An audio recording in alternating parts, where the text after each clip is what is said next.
live from the Walter E. Washington Convention Center in our nation's capital. This is Nvidia GTC Live, Washington, D.C.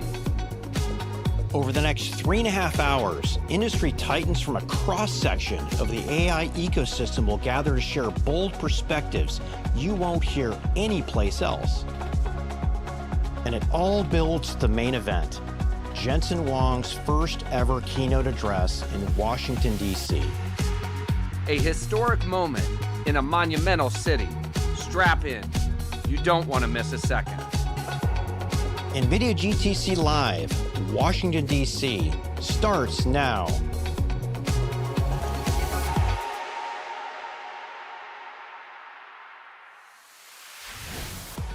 Welcome to GTC Live from Washington, D.C.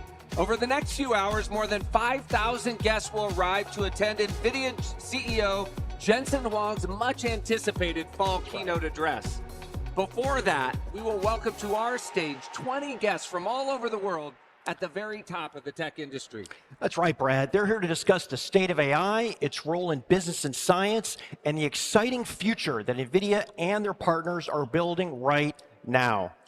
I'm Brad Gerstner, founder and CEO of Altimeter Capital. And I'm Patrick Moorhead, founder, CEO, and chief analyst at More Insights and Strategy. AI is the force for the economy and is rapidly being integrated into every aspect of industry, security, science, and manufacturing. And that's why we've extended the pregame show to include many of the CEOs, founders, and scientists who are changing the world, driven by NVIDIA innovations. At Altimeter, we've been big believers in NVIDIA's accelerated computing platform for years. They have been investing in this platform for more than a decade, and the moment is here. AI is taking off, and the world is responding. To help understand what's driving all of this, we have put together panels featuring more than 20 guests, and the lineup is absolute A-list leadership in technology, investing, and innovation. So I'm pretty stoked to be here with Patrick as we kick off this keynote. And I'm excited too, Brad. And I've spent 3 decades in tech and at More Insights and Strategy, 15 years tracking silicon, infrastructure, compute, and software. And what I think makes NVIDIA so special and differentiated and so valuable is its central role in creating not just faster architecture, but what has become an entire AI ecosystem. NVIDIA isn't just selling chips, although chips are awesome. They've built complete AI systems and software stacks that give them a leadership position few can match. Our goal today is to discuss with these leaders the context and commitment, the wins so far and the challenges to come. So by the time Jensen hits the stage, we'll have a better understanding of what they're doing, why it matters, and what comes next. It is pretty incredible we have all these guests under one roof, Brad. An extraordinary lineup of leadership from the world's biggest tech companies, investors, that's you, Brad, and innovators. We'll kick things off with the state of AI innovation, a look at new ideas, open models, and the power of open source that's shaping the direction of AI. The next panel, Agentic AI for every industry. Intelligent systems are beginning to plan, reason, and act to reshape how industries work. After Agentic, AI infrastructure ecosystems. Behind every breakthrough is an unseen network of data centers, power systems, and partners, the backbone of the AI economy. And then we'll move into AI in science and quantum.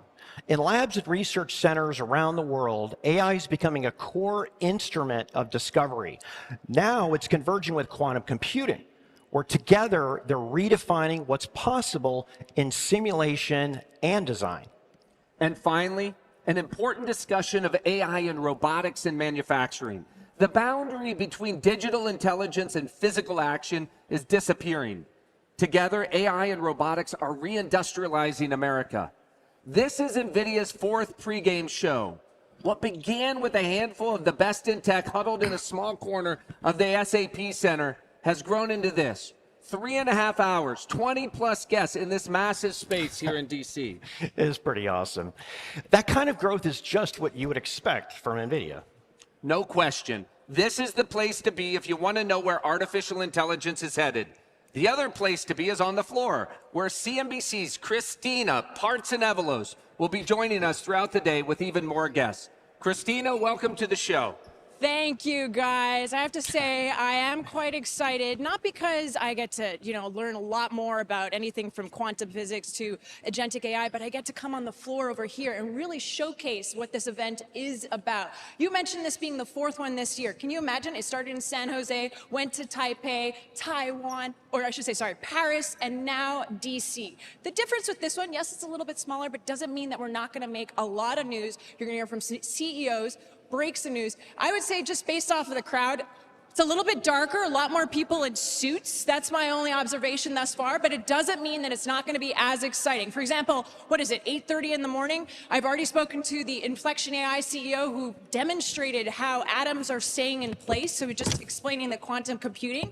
And this audience, honestly, all of you over here, we thought this would be empty at this point because it's still quite early, but it's incredible that the doors open and there was already an influx of at least 200 people that swarmed in. I promise to break the barrier, the 4th wall. I'm not on CNBC right now, so I can just go wherever, show the behind the stage. You can see Brad over there looking, show everyone so that those that are watching at home or maybe in your office right now, streaming all day, hopefully not flipping to anything else, are really going to get a feel of what it's going to be like. And I say that because not only will I be milling about, that's why I'm wearing the bright suit so you can see me, but I'll also be speaking with several of the guests that come off the panels, from CoreWeave CEO to Cadence's CEO.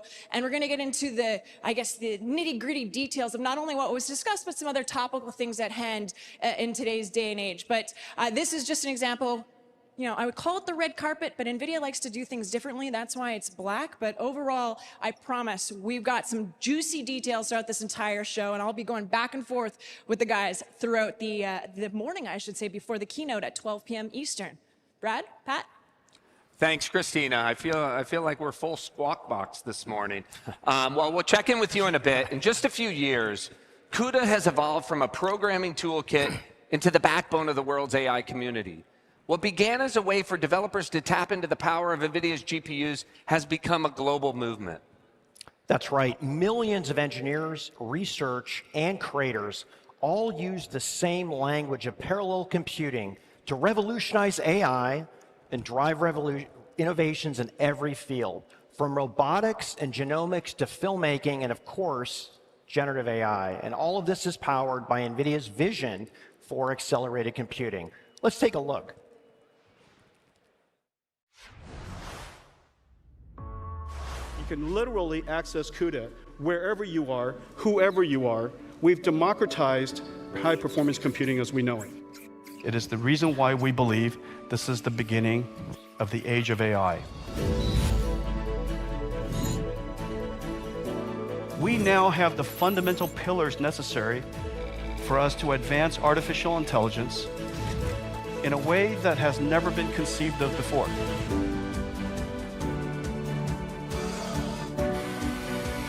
You are the stars.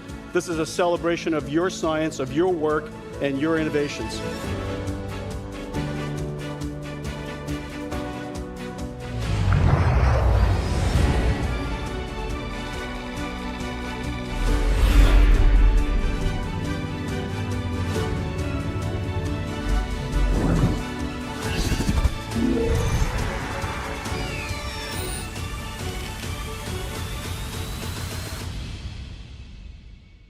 And all of you made this possible.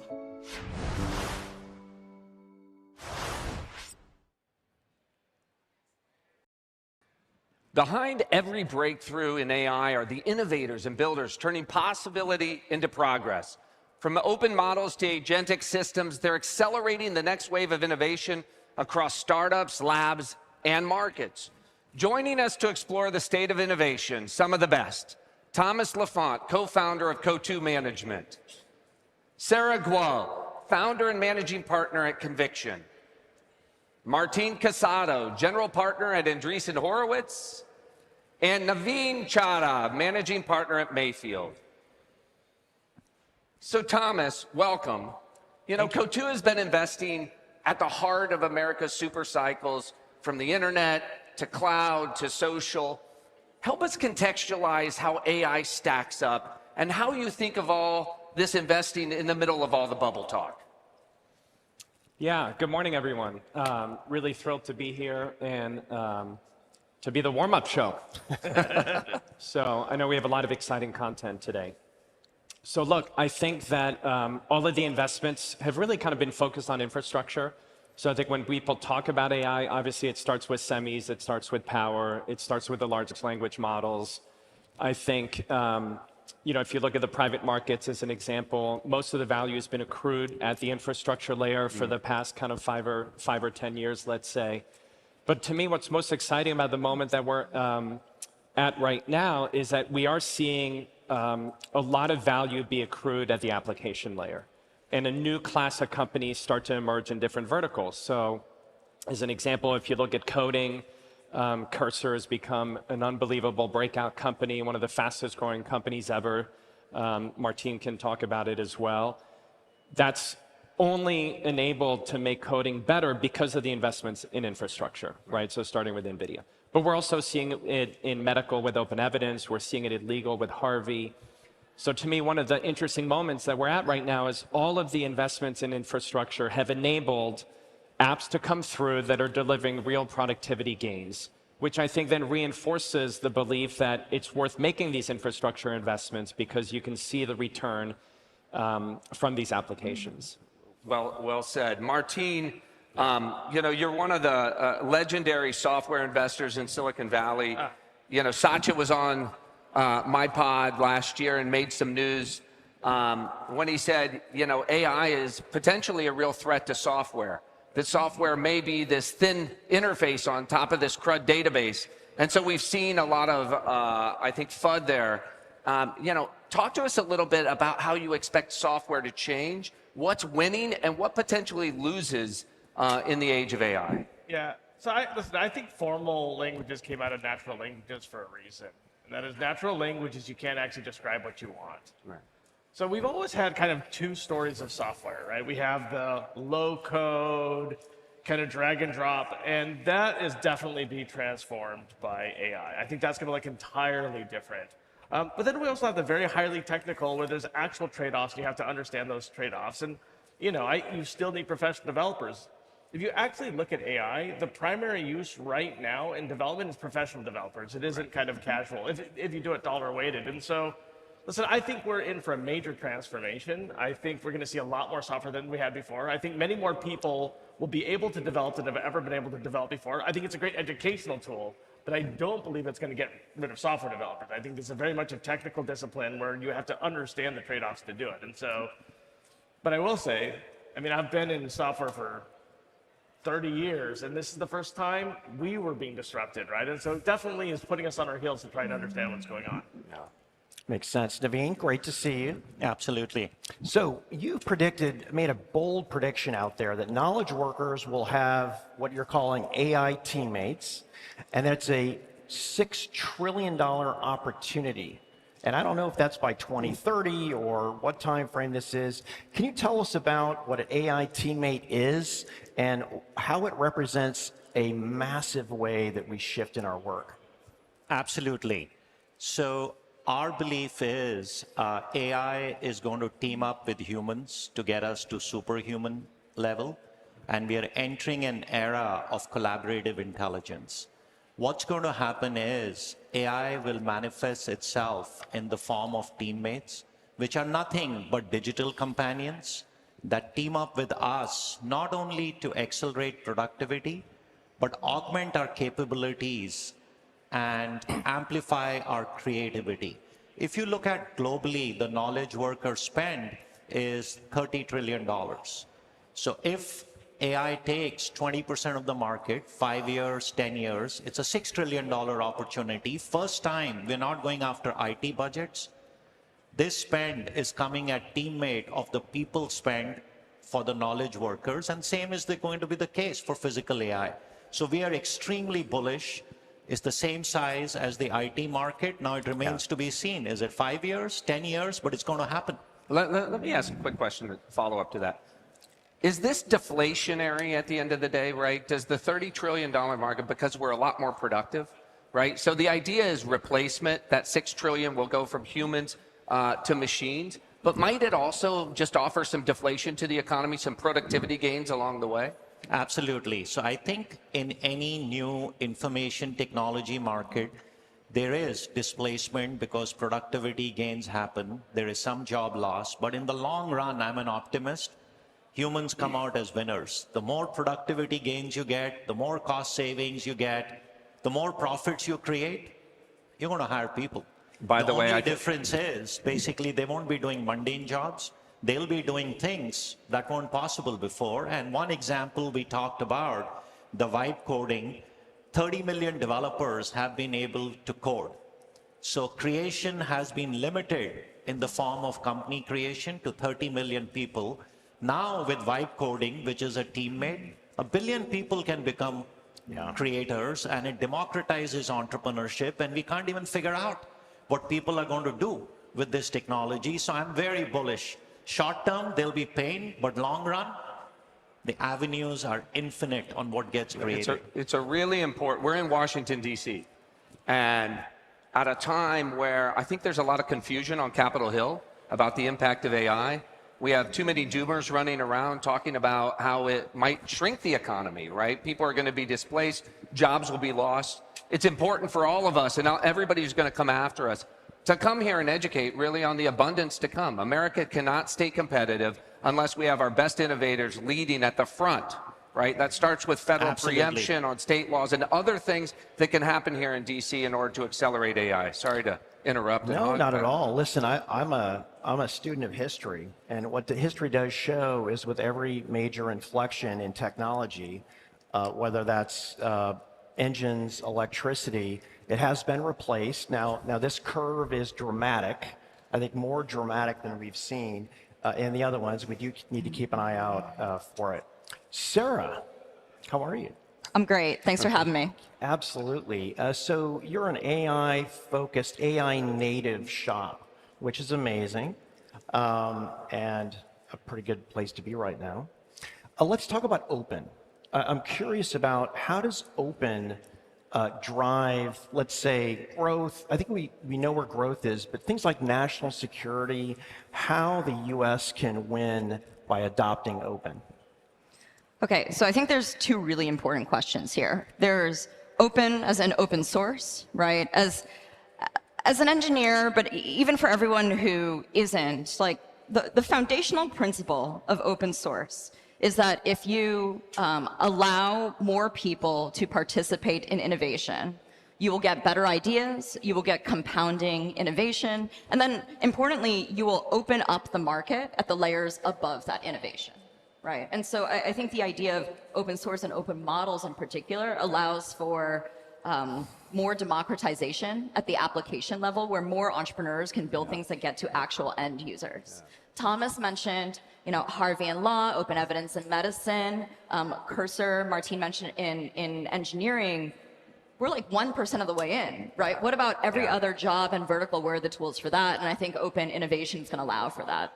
On the national security front, my view as a big believer in America is that we have always won by being strategically open and at the forefront, right? And so I think these things can go together. Strategically open means, like, to me, attracting the capital and the talent to create the technologies that lead and create abundance. Strategically open is deciding what pieces of that we really want to own, both in a supply chain perspective and then what companies really matter and will create opportunities for Americans. Yeah, it really seems like we should be embracing at the model level all models regardless of where they come from. And of course, we can go in, we can inspect the results to see if there's something going on. But I do think that there's the meme that says we shouldn't be importing models from other countries, namely China, to be able to drive innovation and stacks on top, and I do think that's a mistake. I think that when I look at it from the application developer's perspective or the end user's perspective, they're going to choose tools that are good for their tasks, right? I don't think you're choosing like a philosophy of intelligence. You're looking for, honestly, efficiency and capability for most of these things. And so I think efficiency and capability can come from all corners of the world. And let's be honest, if it's driving American innovation, let's have a little confidence in the entrepreneurs that are adopting them. That's right. You know, and so we had this DeepSeek moment earlier in the year that I think, again, led people to believe that we can live in this artificial world where we shut down all the open innovation in China and just drive it in the United States. And while I like to see, and it's been great to see all the open source models coming out of US labs, the fact of the matter is DeepSeek accelerated innovation in the United States. I don't know, Martin, do you have a... So listen, I think not having a policy is potentially dangerous here, right? So let's imagine that models were 3D printers. And we allowed anybody to adopt any 3D printer that they wanted, and we decided to limit our own 3D printers. So if our entire manufacturing foundation is based on somebody else's 3D printers, there's a lot they could do, right? They could, you know, modestly shift what comes out. They could only release weaker 3D printers for everybody else, and they keep the stronger ones to themselves. So when it comes to import controls with technology, we've long had long-standing policies, right? Do you remember like the whole Huawei Cisco thing in the early 2000s? Totally. And listen, it turned out to be very prescient, right? We shouldn't run our critical infrastructure that we rely on something controlled by a foreign adversary in every case. And so I would say first it's important to have a policy. That policy should be nuanced to understand everything that you said. Yes, we do want to benefit from it. Does it go all the way down to critical infrastructure? Maybe, maybe not. Historically, we've done a pretty good job not doing that. And so I think I would recommend being a bit more thoughtful of how we import and use open source AI. Naveen, do you have a comment on this? Yeah, I think I agree with what was said, but having been in the industry for a long, long time, my belief is the reason openness becomes important is it's an ecosystem opportunity. No one company can solve all the problems. So we have seen with prior platforms, whether it was Windows, Android, iOS, you need a whole ecosystem that thrives and just keeps innovating. So it's not only the geopolitical situation, but for costs and the problems to get solved, you need openness. And I'm a big believer what happened in the past is going to happen again, and companies which are platform companies which enable ecosystems will solve problems together. So it's a together thing rather than one company doing it. Thomas, I want to come back to a question I started with you. Probably the number one question I get asked in venues like this is how can you invest when every day on CNBC they're talking about a bubble? And, you know, we have had to invest through all of this talk. So maybe just help us understand, where is Coatue investing the most today? Public markets, private markets, early stage, late stage, and how mentally do you guys continue to forge ahead while all of this chatter is going on? Yeah, I mean, I think if you look at the public markets, for example, one of the different features of this particular market versus the market in the 2000s, which, by the way, we were investing then, we started our business in 1999, is, first of all, stocks are valued very differently today than they were back then. So to me, one of the incredible things about this market is you get to buy some of the world's best, most exciting, most innovative, best run companies like Meta and Nvidia and Google and others, right? At PE multiples that are on average in the, call it mid-20s on a forward basis, depending on which company you're looking at. Still pretty incredible to get access to all of that innovation at that price, right? So, but obviously what we got to make sure is that we're right about the E, right, in earnings, not just the multiple. So what we look for is leading indicators like ChatGPT as an example, right? And we've seen just off the charts usage. One of my favorite things that Jensen talks about is the triple exponential that ChatGPT is benefiting from, which is more users making more queries and more deep research per query, right? So you kind of get this triple exponential of demand. So I think watching ChatGPT and how it performs across the globe is really critical. But you know, you asked the question about inflation, right, or deflation. To me, one of the defining features of AI is it actually has a chance to bring deflation to sectors that really need it. So I think we've looked at healthcare, for example. You could argue that the internet really didn't do much to bring healthcare costs down, right? In fact, they've continued to increase. I think AI really has the potential to dent the cost curve, right? Companies like Open Evidence, as an example that we've talked about, that make the diagnosis much better. Industrials. How do we bring industrial back to America? Well, we got to get more efficient. We got to get more out of people. We got to get more out of machines. AI can do that. So to me, all of those sectors, we're seeing it in defense, right? Look at new companies that are coming in with lower cost technologies. I think we're going to see that kind of across the globe. All of those things kind of give us the confidence. That said, and there's always a but, we do think hypervigilance is really the key. So we do watch these positions very carefully. We look at all these leading indicators very carefully. I don't think it's a time where you can be kind of complacent. So Martine, I've got a question for you. We're sitting here, we're talking about AI stacks, and just when it's gone from the GPU to a tray to a full rack, all the software, and now we're talking half the time about how we're going to power these, how we're going to build all these. Where is the leverage the most leverage in the AI stack right now? I mean, honestly, if let's just say from a national standpoint, we wanted to increase AI throughput, and there's one thing you can do. It turns out that's not technical. The one thing that we can do is ease regulations on breaking ground for new data centers and add power, full stop. Yeah. I mean, I think that the rest of the stack we understand very well. That right now is what is limiting our ability to do massive capacity build out. By the way, Martine, I'm sure you saw yesterday, but OpenAI wrote an open letter to regulators. Yeah.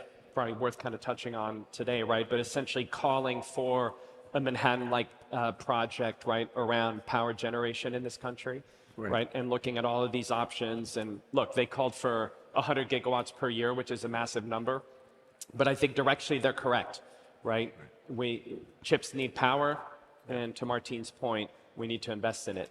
Yeah, I think we often underestimate what all of this means. We throw around terms like gigawatt all the time. Every time I'm in a pitch, we're like, I need a gigawatt data center. We're talking 4 football fields worth of capacity, right? So this is a major national level undertaking that we need to do.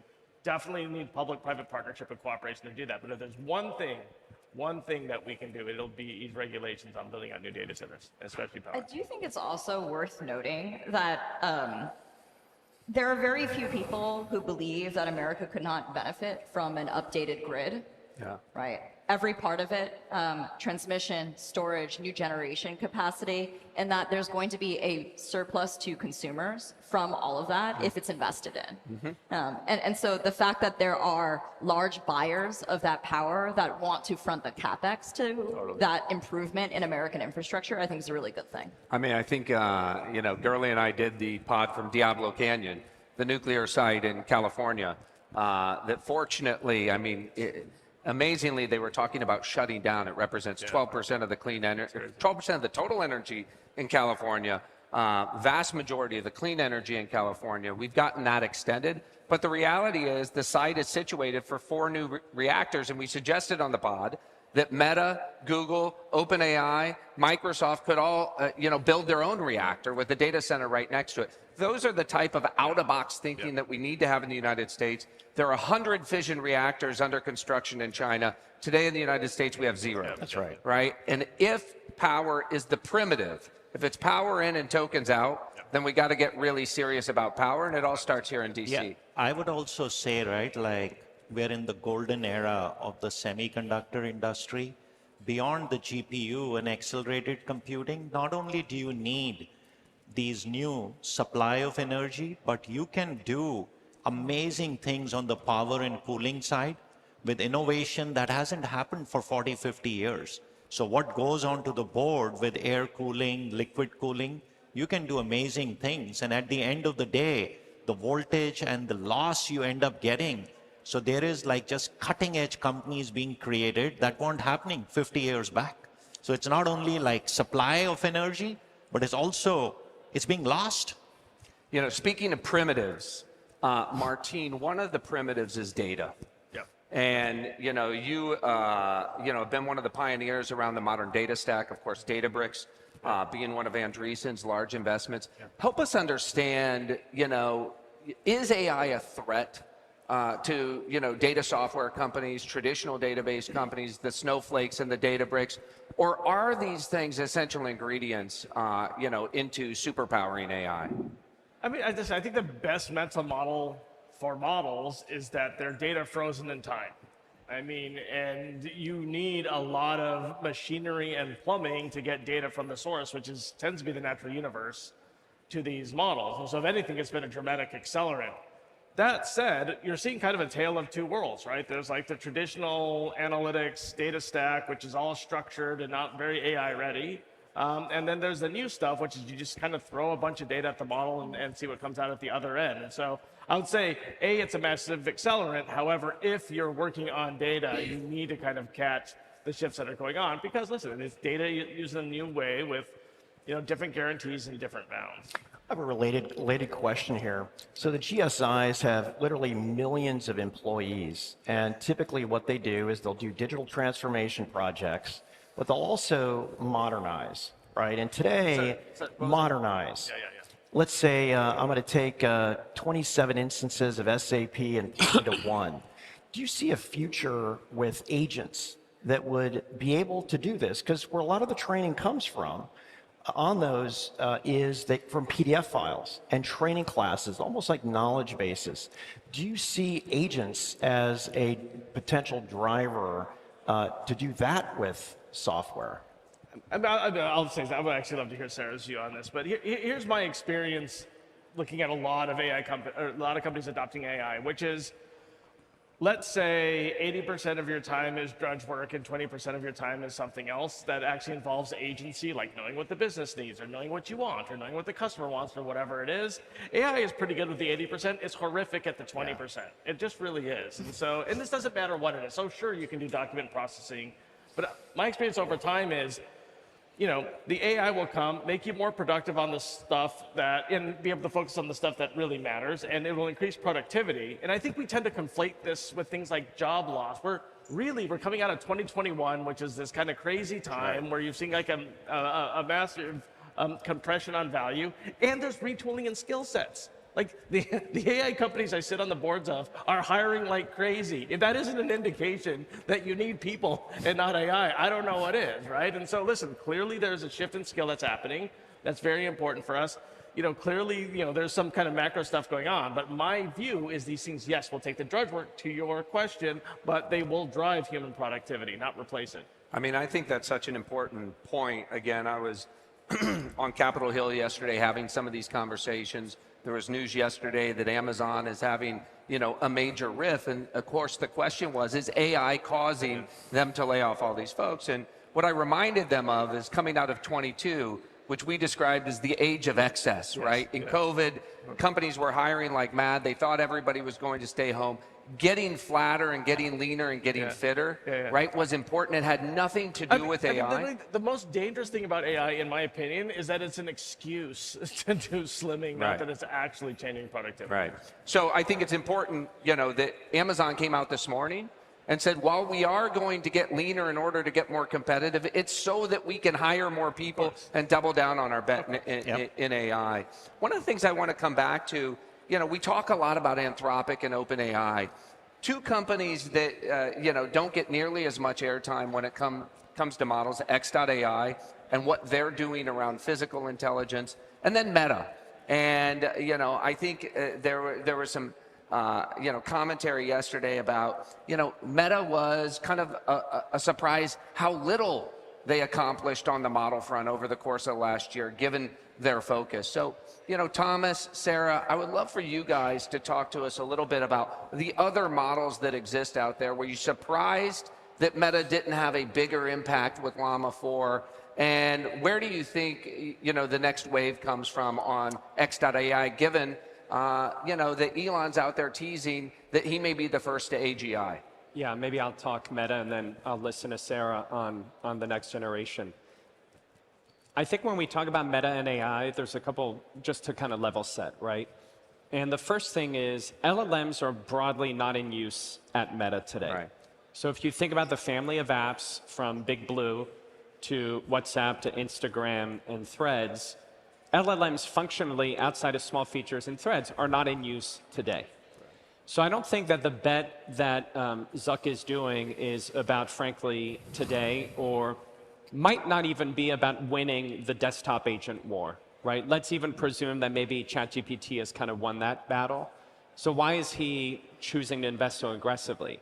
Well, I think what they see is a world where one day LLMs are going to be in use inside of all the big apps, right? So you will see generative AI ads, right? Ads that are kind of customized to the individual user, generated on the fly.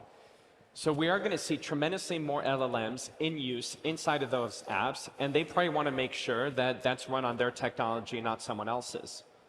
So I think that's where the investments kind of come from. It isn't just kind of chasing, wanting to be a player on the kind of the assistant side, right? But it's realizing that AI is going to be a core part of all of the infrastructure of their core products over the next decade. That's the time frame I think we should kind of judge them on. They want that to be run on their own technology, but they're also capitalists, and if their own technology can't keep up, they'll turn to others. Yeah. So maybe you can tell us about what you're seeing from the others. You know, I think your view on XAI depends on whether or not you think this is, like, where you think we are in the model development war overall. If the front is infrastructure, if the front is new architectural breakthroughs, or if it's like capital raising, right? These are all very reasonable assumptions right now. A lot of people would say Elon knows how to build big stuff fast, right? And navigate the regulatory and resource landscape around that. If it's infrastructure, I think X has a very good shot. That being said, this is a period of time where you can't trust the narrative from any individual company that much in AI. It ricochets all the time, but there was a period of time where there's a lot of industry consensus among the leading researchers that scale was all you needed. And that if you just put more compute into pre-training, you would get more capability out. I think it's pretty clear now that the returns to that scale is slowing down, and there might be more efficient ways to spend the next gigawatt of power if we can get it. If that's true, I think it's a much more open landscape, right? And you see really interesting companies like Thinking Machines and Reflection and these new labs staffed by amazing researchers making a new series of bets on different capabilities. I'd also say ChatGPT is an amazing product benefiting from these 3 exponentials. For consumers, whether it's from ChatGPT or from new products, I think we're still like 1% of the way there in terms of the experience that's possible, right?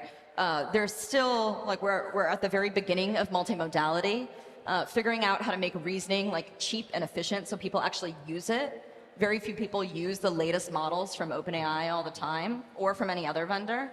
And I think the idea that we talk about agents, and there are some instances of those being used in the business context, they're not broadly used by consumers today proactively. And so I just think we're going to see many more experiences where the landscape of competition is not set between Meta and XAI and all these others. And so it kind of depends on what you think about the research. I have a question when it comes to ChatGPT and answers. I think that's where most Americans and most users interface with AI. And it's magic. You pull out your phone and you get an answer to almost any question. I feel like the next 10x moment is when that personal assistant can take actions, can book my hotel, can buy my black t-shirts, right? Can do all the things that a great assistant can do digitally. And so my question to you is, when is our agent, when is our ChatGPT going to be able to book our hotel for GTC, where I simply say, hey, chat, book me the Hayes Adams for next Tuesday in Washington at the lowest price? Are we going to see that in the next 6 months?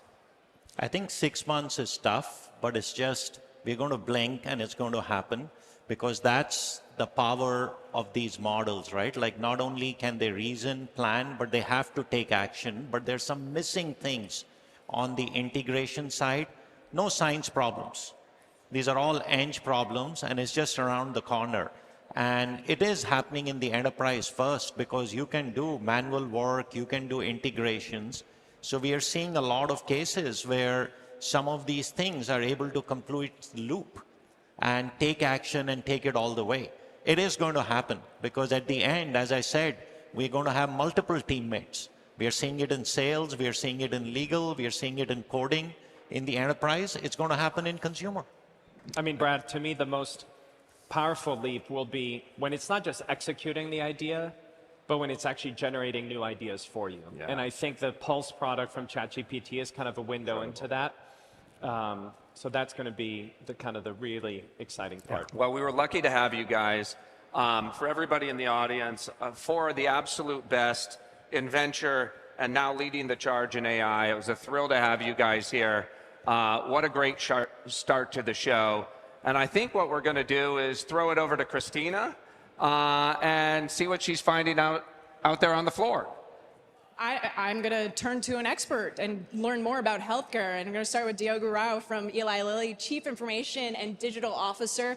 I actually want to piggyback off of the conversation they just had on stage. So they started it by talking about deflation and how AI could bring deflation into healthcare. Could you just speak about how far along that actually really is in terms of lowering costs? Because I'm sure everyone here would love to hear about that. Thank you, Christina. It is surprising when you take a look at how long it takes to bring a medicine to market and how much it costs. One of the things that surprised me when I came into this industry is it takes 10 years on average and about $2.6 billion to bring a single medicine to market if it makes it at all. So any effects of a deflationary environment are going to have to be spread over a very long period before we see that benefit. But doesn't that make it very difficult for you and even your investors, shareholders to really understand the benefits of AI if it's something that's 10 years out? You are absolutely right, because there's all this talk about AI and drug discovery today. And I think there's this expectation that in 2 years, we're going to have a medicine that cures cancer thanks to AI. But the reality is the medicines that we're working on now, we're going to see those benefits in the 2030s at the earliest. Could you share maybe one particular medicine that maybe that timeline is sped up a little bit? The timelines are still okay, so there's still there's no still out there. special. We're about 6.7 years within Lilly, and we're doing everything we can to bring them down. But biology just takes time. It takes a while to see how medicine works in somebody's body and make sure that it doesn't have any adverse effects. So it's going to be very hard to speed up the biology, even if you speed up everything else around it. And in regards to your large language models at Eli Lilly, which companies are you working with to help build those? We work with all of them, actually. We have over 45 models that we use internally. So we have a platform that allows us to have different models. And one of the things that's great about that is when you have different models, you have different perspectives. So when you have the models interact with each other, they come up with actually very clever ideas, just like when you have a group of people that have different backgrounds.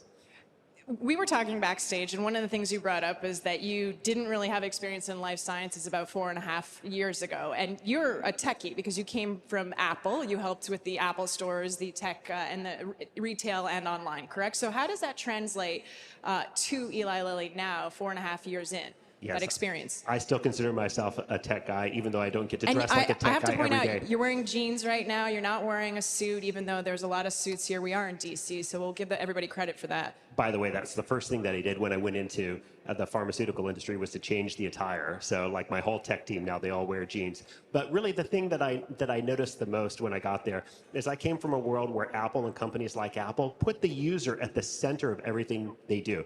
Literally at Apple, you're starting with the user and you're saying, how do we build an ecosystem around it? I came into healthcare, and do you think healthcare is designed around the user? Like, my experience. I know the answer. I think our audience knows the answer to that. And so I think the answer to the healthcare system and how we fix the healthcare system is to start with the patient. And how do we build an amazing experience that's around the patient, not around payers, not around even providers, pharmaceutical or pharmacies and others, but how do we really build that experience that's the right one for the patient?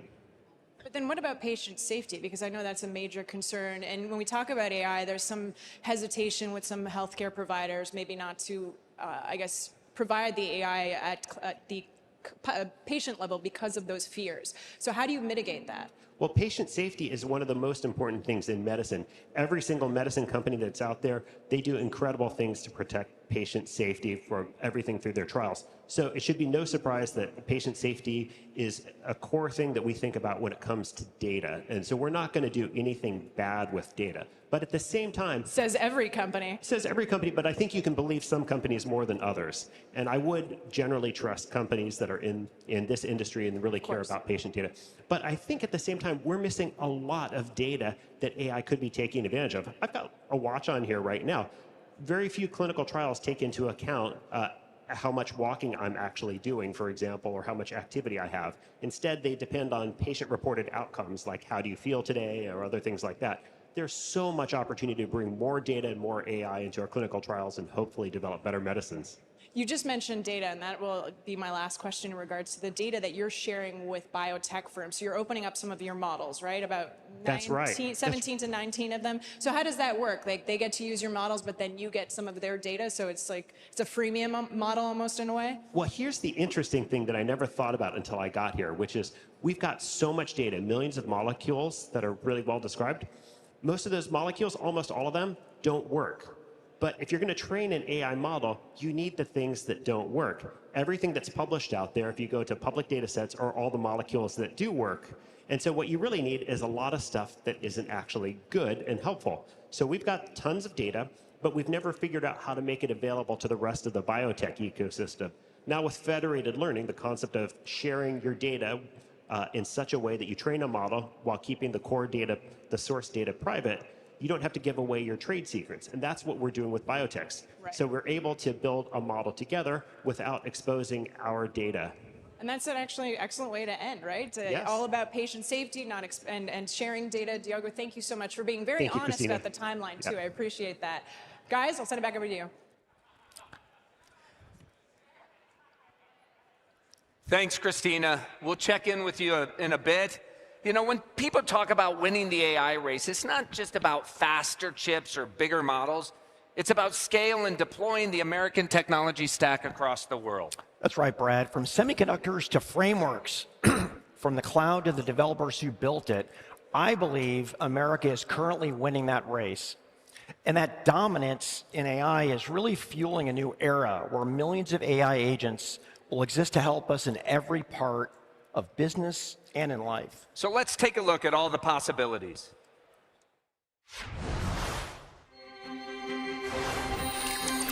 In the future, there are probably going to be 10 billion digital workers. We'll have AI agents, which are part of our digital workforce, working with us side by side.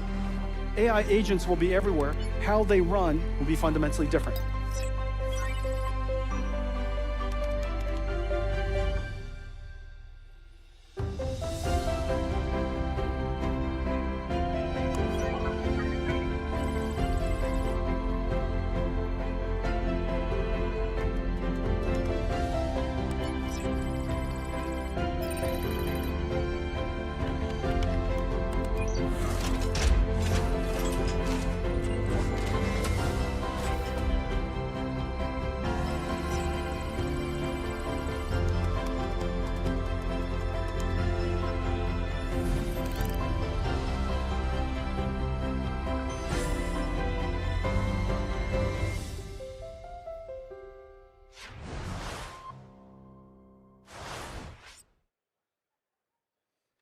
AI is no longer a single application. AI systems now decide, design, and deliver. Across sectors, autonomous agents are transforming how work gets done, from strategy to execution. To discuss how agentic AI is transforming every industry, we've put together another incredible panel, starting with Erivan Srinivas, co-founder and CEO of Perplexity, Shiv Rao, founder and CEO of Abridge, Scott Wu, founder and CEO of Cognition, and of course, George Kurtz, the founder and CEO of CrowdStrike. You know, Erivan, let's start with you. Nobody has innovated more on the chatbot, on search, on the browser now, in AI than Perplexity. You've consistently been a step ahead, although fighting maybe up a mountain against bigger incumbents. So tell us now, what comes next for the agent? What do you see out there? What is hiding in plain sight? Yeah, first of all, thanks for having me here. What is really our vision for the browser is not to launch yet another browser. We think of Comet, our browser, as a personal assistant for all of us here. Essentially a second brain to delegate all the mundane, boring work. So it gives us a lot more time to explore and just be ourselves on the web. The internet is just a lot better if you can ask questions from wherever you are. Whether you're on a web page, or you're in a Google Doc, or you're in your Slack workspace, or you're actually on an AI tool, it doesn't matter. You can just ask questions from wherever you are. So that's what we learned first time when we launched Comet, the number of questions a user asks on Comet is 6 to 18x more than what they ask on Perplexity and on other browsers. So that's just because the AI is there with them everywhere. And they're starting to do a lot of awesome things like setting up their own Shopify stores, setting up their own Facebook ads, listing items on Facebook Marketplace, all those sort of things. So we're just beginning to see this explosion of people getting a lot more agency and autonomy on their own. I think we're just at the beginning. We're going to come back and talk a lot more. I'm going to ask you some of the questions I asked the last panel on when I'm going to get my agent to book my hotel for me, and I know you have opinions on that. But Scott, Cognition's one of the fastest growing startups in history, building coding agents that are helping to power some of the country's largest enterprises. There are a lot of people worried that the AI hype is ahead of the substance, right? Yeah. You're on the front line selling to America's biggest enterprises a solution that's helping improve their business. So from those front lines, help us understand, where is the substance of AI coding today? How is it transforming these companies? And do you think it's going to keep up with all the excitement and hype? Yeah, absolutely. No, I mean, I think right now, in code especially, you really feel this, which is you are just faster as a software engineer if you're working with the best AI tools and doing the most with that. And there's a range of kind of the productivity gains you see on different use cases. On some of the more kind of gritty, very particular, use cases, you might see speed ups on the order of 20%, 30%, 50%, something like that. For a lot of what we call the engineering toil, that's things like migrations and replatforms and modernization. Honestly, we're seeing gains that are in the neighborhood of 6 to 10x, where basically 1 hour of an engineer's time using the best tools corresponds to about 6 to 10 hours not using the tools. And so, I think the gains are very clear, and I think the thing that's really exciting about it is every team everywhere has so much more software to build, and that's the best part of it, right? And every team has, you told me this, I think, a year or two ago, which is every engineering team out there has 50 projects that they want to go work on, but they have to choose 4 because that's how things are with engineering, right? And so, the ability to speed up and to do a lot more is really, really exciting for us all.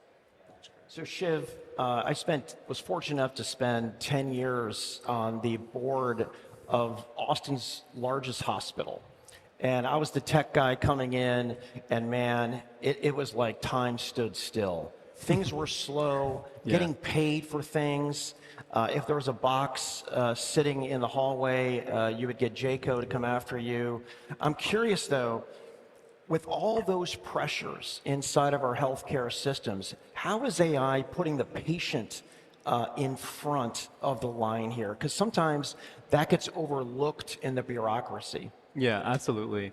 Well, it's been a wildly historic moment for AI in healthcare over the last few years. And part of the moment is the problem, is the pain point. 2 out of 5 doctors don't want to be doctors in the next 2 to 3 years. There's a JAMA article that suggested that 30% of nurses don't want to be nurses in the next 12 months. So we have a public health emergency. We have to do something about it. And that's where AI comes in, because AI, and in our case with the bridge, we're able to unburden clinicians so that they can make eye contact, so that they can be fully present with their patients, knowing full well that a lot of the clerical work that they've got to do, that's getting taken care of for them, so that they can just focus on the person, focus on the care that they're delivering. That's incredibly valuable. George, great to see you. You too. Thanks for coming on. So in every major inflection point, whether it was mainframe to mini to client server, PC, social, local, mobile, we fractalize our applications and our software. And what happens in every one of those is security gets more difficult. How in the age of AI is the risk higher? And then how is AI using to actually help be more secure? Well, when we think about technology, and this is the great part about where we are today, if you look at the slope of the technology innovation curve, security has to parallel the slope of that curve. So in every inflection point that you just mentioned, you have to have security. 30 years ago, it was an afterthought. It was a bolt-on. Now, thankfully, it's being integrated into the stack. And I think what we've seen over time is where security, where technologies have sort of seams, that's where the adversary lives, where you're trying to connect things together. So if we can build it in foundationally, it's going to be much better off. But from an AI perspective, what does it really buy you? My view is that data is the key to solving almost every security use case. So the more data you have, the more use case you can solve. And obviously, AI seems to be a good opportunity to deal with lots of that data. So, from our perspective, what we try to do and what we've seen in the adversary universe is the time has dramatically been cut for the adversary to actually be able to find vulnerabilities, exploit them, get in and pivot. It used to be months, then weeks, then days, now minutes. And in one of the cases, we found within 51 seconds, an adversary had dropped onto a system and pivoted off.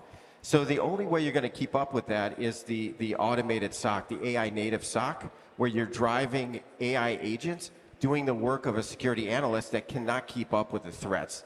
And the challenge that we have right now is that AI, in many senses, is great because we're able to deal with these threats, but it's minting new adversaries because it's now democratized destruction, and it's given this level of sophistication to a much broader group that are not as sophisticated.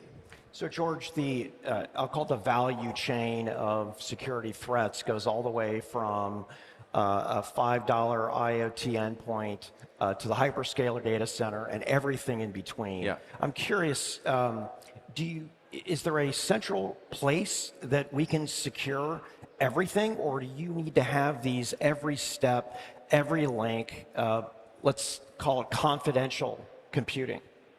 It's not an easy problem to solve, and if you think about it, I always jest, I'm on all these panels every year, and for the last 30 years that we still talk about bad passwords and identity. Like, we still haven't solved it, right? I mean, that's kind of the state we're in. We're getting better.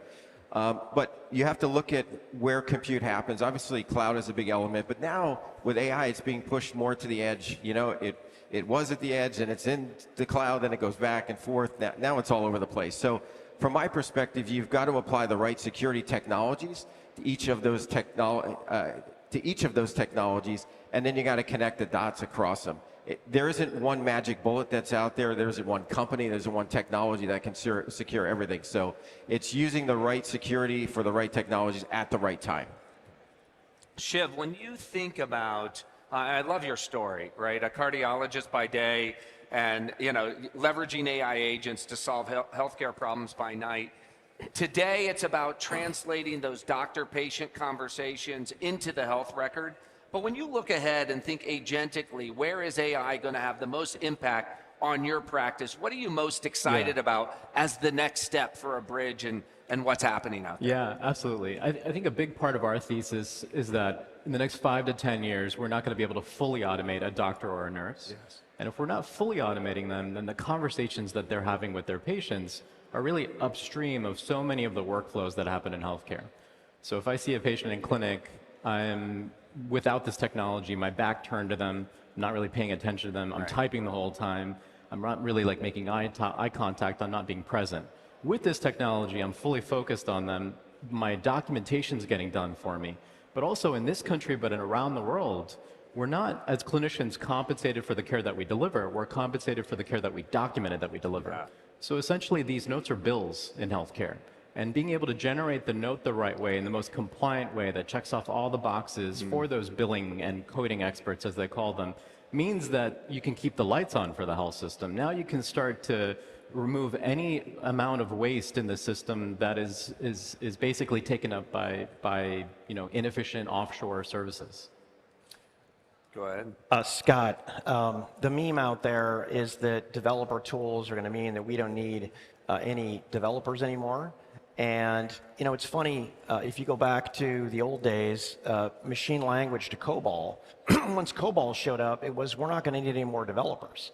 But what happened is every successive generation of tools, we moved to IDEs, and now we have some pretty amazing products, including yours, that can help do code assist to accelerate time to good program, and a lot more. I'm curious, what's the end game here? How far can this be pushed? Is it like we saw with the other iPhone, the iPhone meme, which was all photographers, no photographers are going to have a job. And I see photographers out there, but what it did do is smartphones did democratize taking pictures that looked, pretty good. So how far does it go in the programming space? Yeah, no, it's a great point. And to your point, I mean, I think software, it's assembly and COBOL, and maybe a long time ago it was punch cards, and obviously now we have Python, and we have things are running on the cloud, and there's been a lot of form factor changes. But I think if you think about what is software development, at the end of the day, all you're trying to do is it's telling your computer what to do, right? That's kind of how I would describe programming, software engineering, whatever you call it. It's telling your computer, here's exactly what I want it to do, and having it go and do that. And I think it will always be up to us as the humans to decide what the computer should do, right? And I think getting to this kind of platonic ideal where you can really just work with your computer, Jarvis style, and tell your computer what to do is where this is going. And I think people talk about Jevons paradox, right? And I think code is perhaps the best example of it, which is, again, as you're saying, we've already made software so much more efficient over the last several decades, right? I mean, every software engineer, what we all love doing as programmers is going on and automating processes and figuring out how to make this part faster and make this cleaner and simpler and so on, right? And despite that, the number of software engineers has just gone up and up because we have so much more demand for software. Ervin, as you think about, as you know, one of the places I'm most excited is how this is going to transform the consumer experience. I think all of us have come of age in the age of 10 blue links, right? And Google was such a breakthrough in terms of information retrieval, transformed all of our lives. But for my 17-year-old, they wouldn't dream of spending their time looking at 10 blue links when they could just get answers. Where do we go? I asked the question on the last set, when am I going to be able to book my hotel in DC and just talk to Perplexity or talk to ChatGPT, say book it next Tuesday at the lowest price. It already knows what hotel I like to stay at. It already knows the room I want. How far are we from actions, not just answers? Few months to actually do that particular prompt you're asking for. So hopefully next time you come here, you can use our product and get it done. But here's the thing, 3 years ago, we started this transition from 10 blue links to answers when we launched. And it had a big impact in the sense that even Google is starting to do the same thing. But the real transition entirely from just going and booking your hotel through a keyword on Google to just asking your agent to go do that for you is only going to be possible with something like a browser agent. So that's essentially why we wanted to build Comet. And essentially what you're talking about is it should have a deep understanding of you. It's your personal AI, so it should have a sense of what rooms you like, what kind of views you like, what is your budget, where do you typically stay, what are the set of hotels you typically stay in case it has to deal with constraints on availability. And then it has to actually go to the website of the hotel and check for these availabilities and actually go and use your card and make the transaction on your behalf. So it's essentially advantageous for a company like us, which has access to the web. We have our own index, we have our own browsing infrastructure, to be able to do all this with the help of the most capable frontier reasoning models. And as these models are advancing in their reliability and their capability every few months, it's possible to actually create this end user experience. And our goal is that, even if it takes a few minutes to get it done, you should be able to take your mobile app and just speak out this task, forget about it, delegate it. It's running on the background on the server, asynchronously, comes back to you, elicits feedback whenever it's not sure, and actually gets stuff done. That's our vision for the mobile version of our Comet browser. It should be running on the background asynchronously and able to multitask and do hundreds of different tasks like these. There's been a complaint of some browser-based agents that they're just slow, right? They go in, they kick the tires, and I needed to get groceries, and my gosh, it didn't fully understand what I wanted, and I could have done it quicker. Very related, I think, to your travel. When will we get to the point where it's faster, or is that not important because it can be doing it in the background? Yeah, so that's the key distinction between agents and chat. It's not necessary for agents to be living in the chat UI. In fact, it should be more asynchronous and running in the background. Chat is synchronous interaction. So when you give your coworker or an intern or your assistant a task, it's not like they finish it in 1 second. So why would you want the AI to do it? Definitely not my interns. Yeah, but the key point I'm trying to make is it can parallelize, you can multitask, right. You can do hundreds of tasks. You can call a plumber, you can call 5 different plumbers at the same time, find the best option for you, whoever can come earliest at the best price. and get it done. It's basically humanly impossible to do 5 calls at the same time for one person. So that's the kind of thing that we are imagining for agents. It's still not a paradigm that everybody's used to, where you ping somebody on Slack, give them a task, you don't expect them to reply instantly. Sure. But on a chatbot, you want the answer fast, and you're like, oh, this product is pretty slow. It's slow because it physically takes time to get things done. Great points. George, I think security is one of the most important areas in AI for part of the reason that you laid out, which is we've democratized the business for attackers. Right.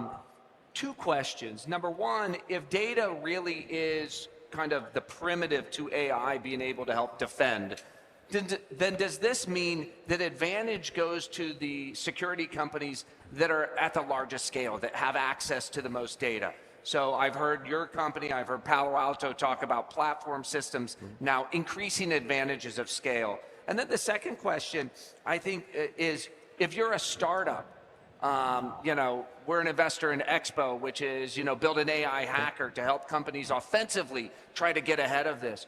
Do startups have the opportunity, given that scale disadvantage, to continue to be the disruptors in security that they've been in the past? Yeah, 2 good questions. So I do think scale is incredibly important now more than ever. When you look at competitive advantages and moats, one of them is scale. It's just, not only the amount of data you have, but the customers you can touch, right? And that's the whole platform play, as you know.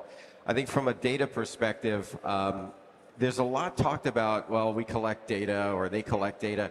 It's how you collect it, it's how you curate it, it's how you label it, and it's what you do with it. It's not just a pile of data. And the context is really important. And one of the things that we focused on since I started the company was never losing the context of when we collect data at the endpoint to the cloud. We've got a mini graph on the endpoint, we've got big graphs in the cloud. We never lose context. And this is the key. It's not about collecting a pile of data and putting it somewhere. It's never losing the context. That's number 1. And I think that has served us well because it allowed us to solve new use cases by creating new modules and with very little effort in terms of the modules that we add on, right? Because we've already collected it once. And it ties into the business model. I think with respect to startups, I think it's one of the best times to be a startup. There's so many things that you can do today in security that you couldn't do. We had to build all this stuff, right? We were like pioneers in AWS. They didn't have all these services. We had to build the hard stuff. We couldn't use all these APIs and services that were out there. So I think, the startup you mentioned, Expo, is really cool because now they're at the top of the leaderboard for finding vulnerabilities and with all the bug bounty programs. It's actually really cool technology. So if you're a startup in security, I think you carve out your niche. You have a lot of advantages that we didn't have, some of the bigger players. You have speed as your advantage, and you can connect to all these APIs that just weren't available. So if you do what you do really well, either you're going to get really big and expand horizontally, or you're going to be part of a broader company. 2 good outcomes. But I think now is one of the best times to be a startup in security because you can focus on the areas that really matter. And then companies like ours and others that are out there look at those and go, okay, we want that to be part of our platform. George, I want to up-level a little to, we're here in DC, obviously. Is there something that Washington can do to help make our country more secure? Yes. In this new age of AI? There's a lot that we can do. I had some meetings already yesterday. I think there's 2 things. One is there's a technology piece, which I'll come back to. But the first is the procurement piece. And in most cases, and I've been selling in the Washington for the better part of 30 plus years, is they're buying technology that's 5 years old because their procurement cycles take so long. It takes forever to get through it all, right? So we've got to come up with a better way to procure these. And instead of most big enterprises, you guys deal with them, you know what they do? They buy once for all their subsidiaries and their companies. In the government, it's a little piece here or there, and it's just piecemeal. So they've got to figure out the procurement. And then on the technology side, they need to be forward-leaning. And I think we're in a position currently now with this administration where they are forward-leaning. They think like a business, right? Not like a government.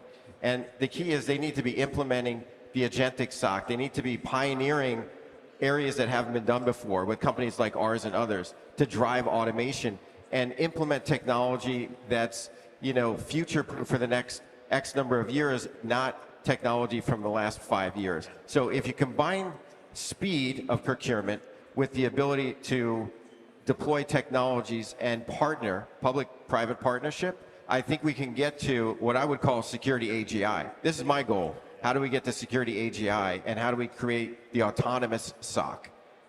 I mean, I think it's a really important point, and of course, our AIs, David Sachs is looking for ways that he can drive further efficiencies in the administration, and I think that's a great example. Procurement's not sexy, but if we're buying technologies that are 5 years old in the age of AI, in AI dog years, that's like 50 years. Exactly. And so that's a suggestion we'll certainly take to him. I want to come back to this just question we had on the last panel about power and the primitives and the cost of inference, right? All your companies are big consumers of inference. What do you see happening in the cost that effectively is a cost of goods sold for many of your companies? What do you see happening in the cost on the inference side? Are we bringing down the cost fast enough? What are things you might be doing creatively with clouds, with on-prem, et cetera, in order to drop that inference cost? Or is it something that you think about at all? Maybe starting with you, Arvind.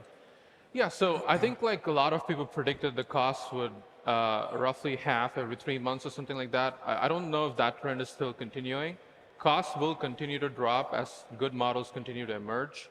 For example, you could see Haiku 4.5 from Anthropic was pretty good.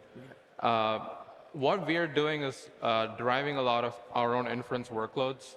So we work with Nvidia and building our own inference libraries, and we use that to serve the best open source models. We collect a lot of tokens from all the several tens of millions of users that we serve, and we use that to like post-train our own versions of these open source models and serve them, and that helps to bring down the cost a little bit. We are really hopeful for GB200s to be like, much more efficient compared to the H200s that we are currently serving on. And that's hopefully going to lead to some reduction in cost too. In addition to that, we're also introducing new subscription tiers. So we have a Perplexity Max subscription, which costs $200 a month. But we're introducing the concept of background agents there. Agents that will reply on your behalf on your emails, draft your replies while you're sleeping. You can just add that agent to your email thread and just schedule your meeting for you. Automatically tag your emails as different categories. Imagine that sort of agent booking your tickets, booking your flights, booking your restaurant reservations. I think $2,000 a year is pretty cheap for something that can do all of this in parallel at the same time with all your personal context, right? And that's going to obviously need a really frontier reasoning model that's going to be expensive to serve, but you're going to make way more in return because people are going to use it to make their life a lot better. Scott, maybe for you guys, what are you doing? I know a lot of the deep reasoning that you're using consumes a lot of inference. What are you seeing out there, and what are you thinking about in the world? So one big thing to call out is, agents especially are extremely compute hungry. And maybe one way to think about it is, you go to ChatGPT and you say, all right, who was the 4th president, right? And it gives you the answer. That's one query, one answer, right? If you go to Devin and you say, hey, I've got this bug, can you go click through the product yourself, reproduce the bug, check the logs, see what went wrong, maybe try and make some fixes, and then go and test the code and make sure all that works. That's hundreds of queries or even thousands of queries that come from just one human ask. And so, for better or for worse, they are extremely compute hungry. With that said, the way that I like to say it is the productivity gains that we're getting are so massive that obviously, we're not going to have the GPUs and just say, oh, just turn off the GPUs. We're not getting enough value out of them, right? And so I think a lot of what it looks like is kind of optimizing on that spectrum. And I think the models are getting smaller and faster and smarter, all the time. But maybe one thing I would point out is there's kind of this curve of intelligence that always exists, where the absolute smartest model that you could have is also pretty slow and bulky and so on, and then you have something maybe that's almost as smart but is much faster, and then you have like a really, really fast one that's that next level. And one of the big things that we have to think about with Devin, because Devin is a compound system that uses multiple models, is basically at each point in time always using the right model for the job, right? And so hardest step of this debugging problem, you want to put all the reasoning into it. You want to do the smartest thing. If it's just clicking around the website and doing steps 1, 2, 3, something that's fast and just kind of like efficient gets the job done, right? So it's kind of finding that mix between them. So, this ensemble model approach is a mechanism you're deploying in order to not only drive down the cost of inference, but drive down the cost of model use. That's right. Yeah. So you're able to kind of use this frontier of models where the biggest and most expensive models you only use in the times that you absolutely need them, and then for a lot of these other kind of day-to-day tasks that don't need the maximum intelligence, you're able to do that faster, cheaper, and so on. There's a lot of chatter out there that Cursor may be building their own model or attempting to build their own model. Is that something in the future for Cognition as well? Yeah, so we do a lot of post-training of our own of various models, and we produce models that are really well suited for our particular tasks. And I think especially when you get into the depth of software engineering, obviously, a lot of the models have a lot of code data trained into them, and that's one thing. But if you said, hey, my Kubernetes pod is going wrong, and could you please just take a look at my logs and see what happened? That's obviously a very specific task which you can train a smaller and faster model to do very well. And so, specialization of task is where we see a lot of this model training coming to play.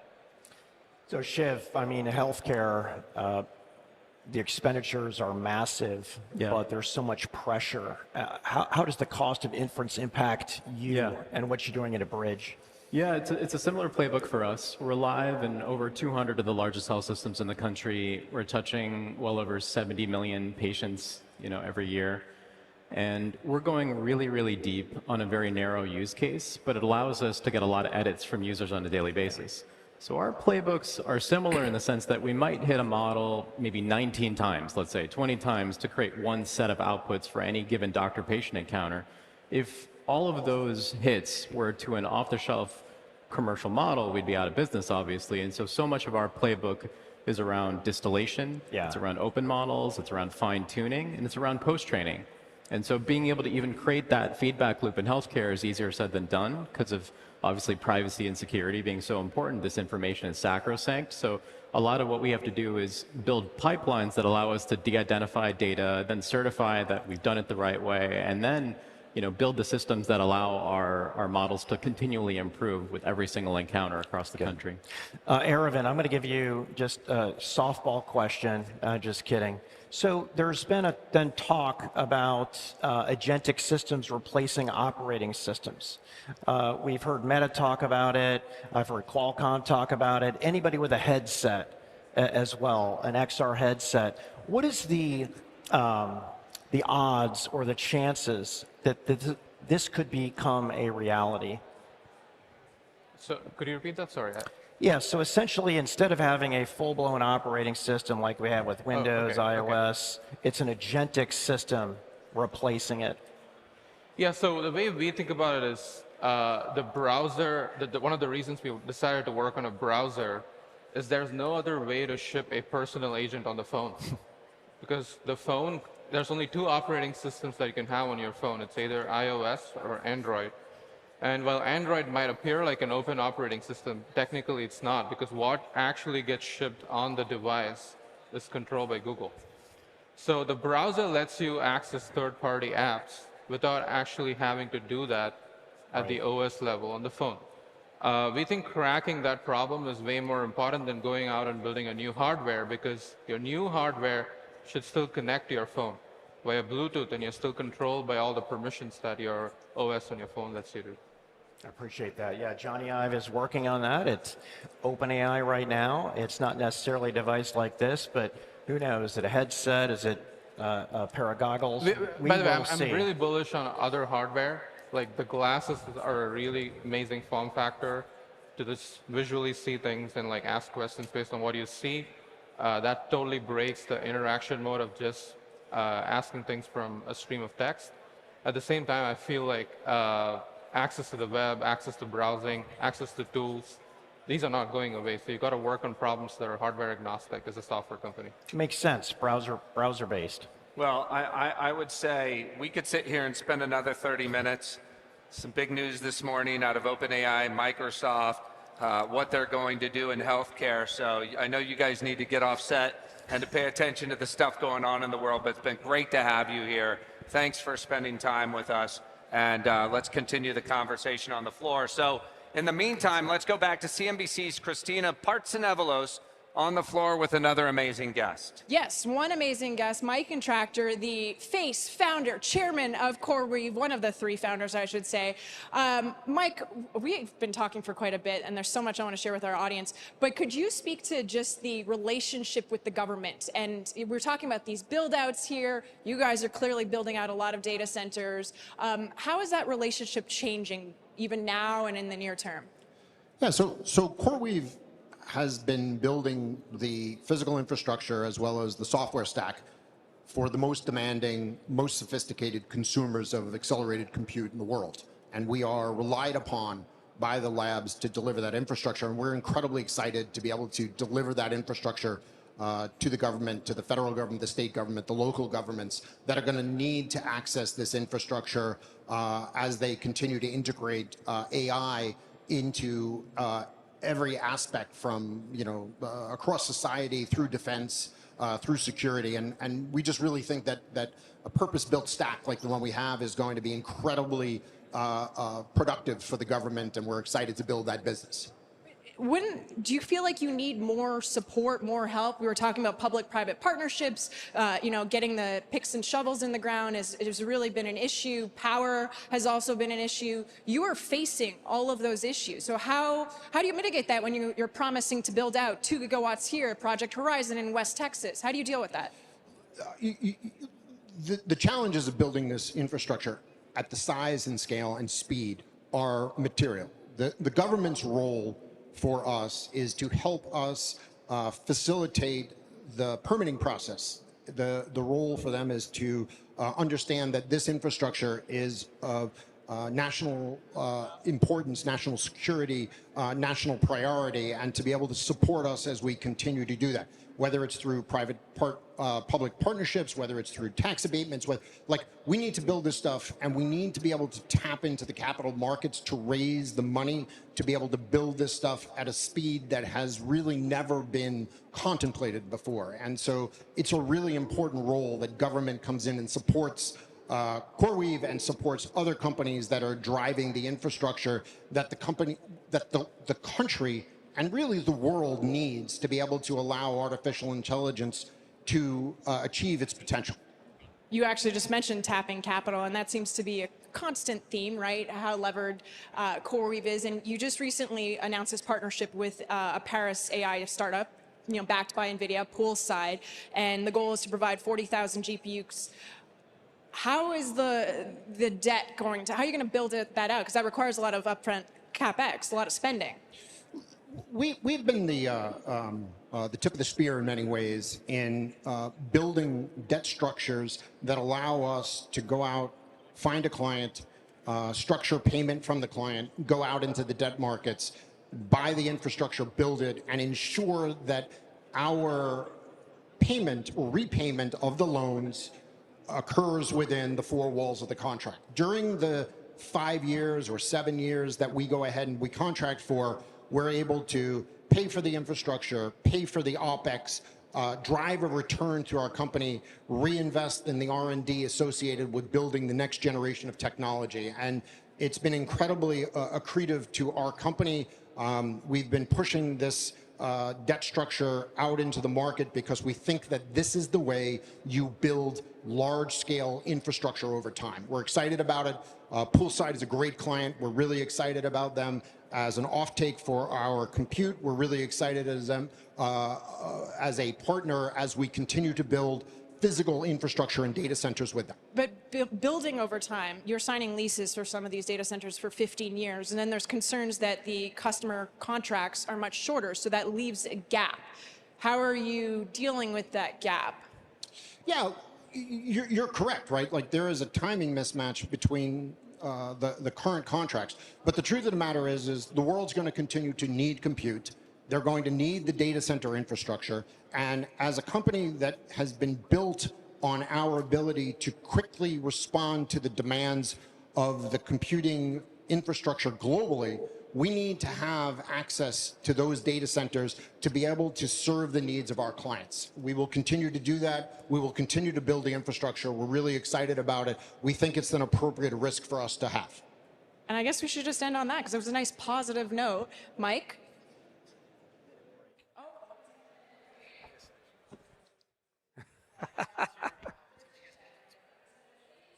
7 o'clock. Okay. Thanks, Christina. AI isn't just transforming tech. It's becoming a new driver of the American economy. From manufacturing to medicine, it's rebuilding our industrial and scientific foundations that are driving new productivity and new jobs. Oh, it's me. Nowhere is that impact clearer than in the rise of data centers. They are the new factories of the AI age.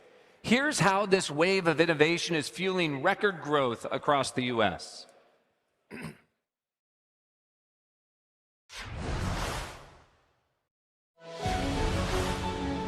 The world is going through a transition in not just the amount of data centers that will be built, but also how it's built. In just 1 year, you could see the incredible growth in AI infrastructure. The computer has become a generator of tokens.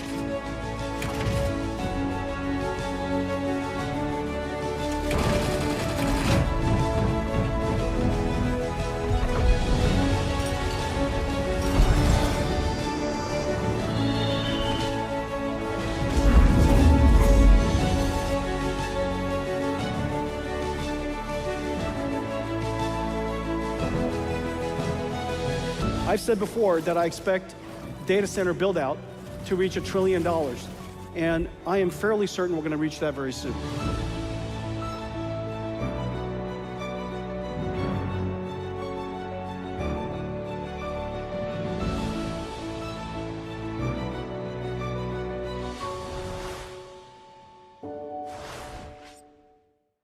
America's AI leadership depends on more than algorithms and chips.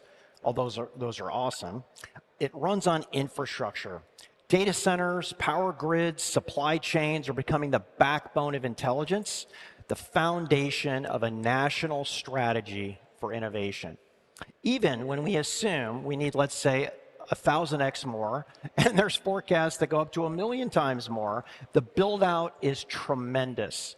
And here to talk about building that foundation is Gio Albertazzi, CEO of Vertiv, Olivier Bloom, CEO Schneider Electric, Krishna Janalagagada, CTO GE Vernova, and Chase Lockmiller, co-founder and CEO of Crusoe.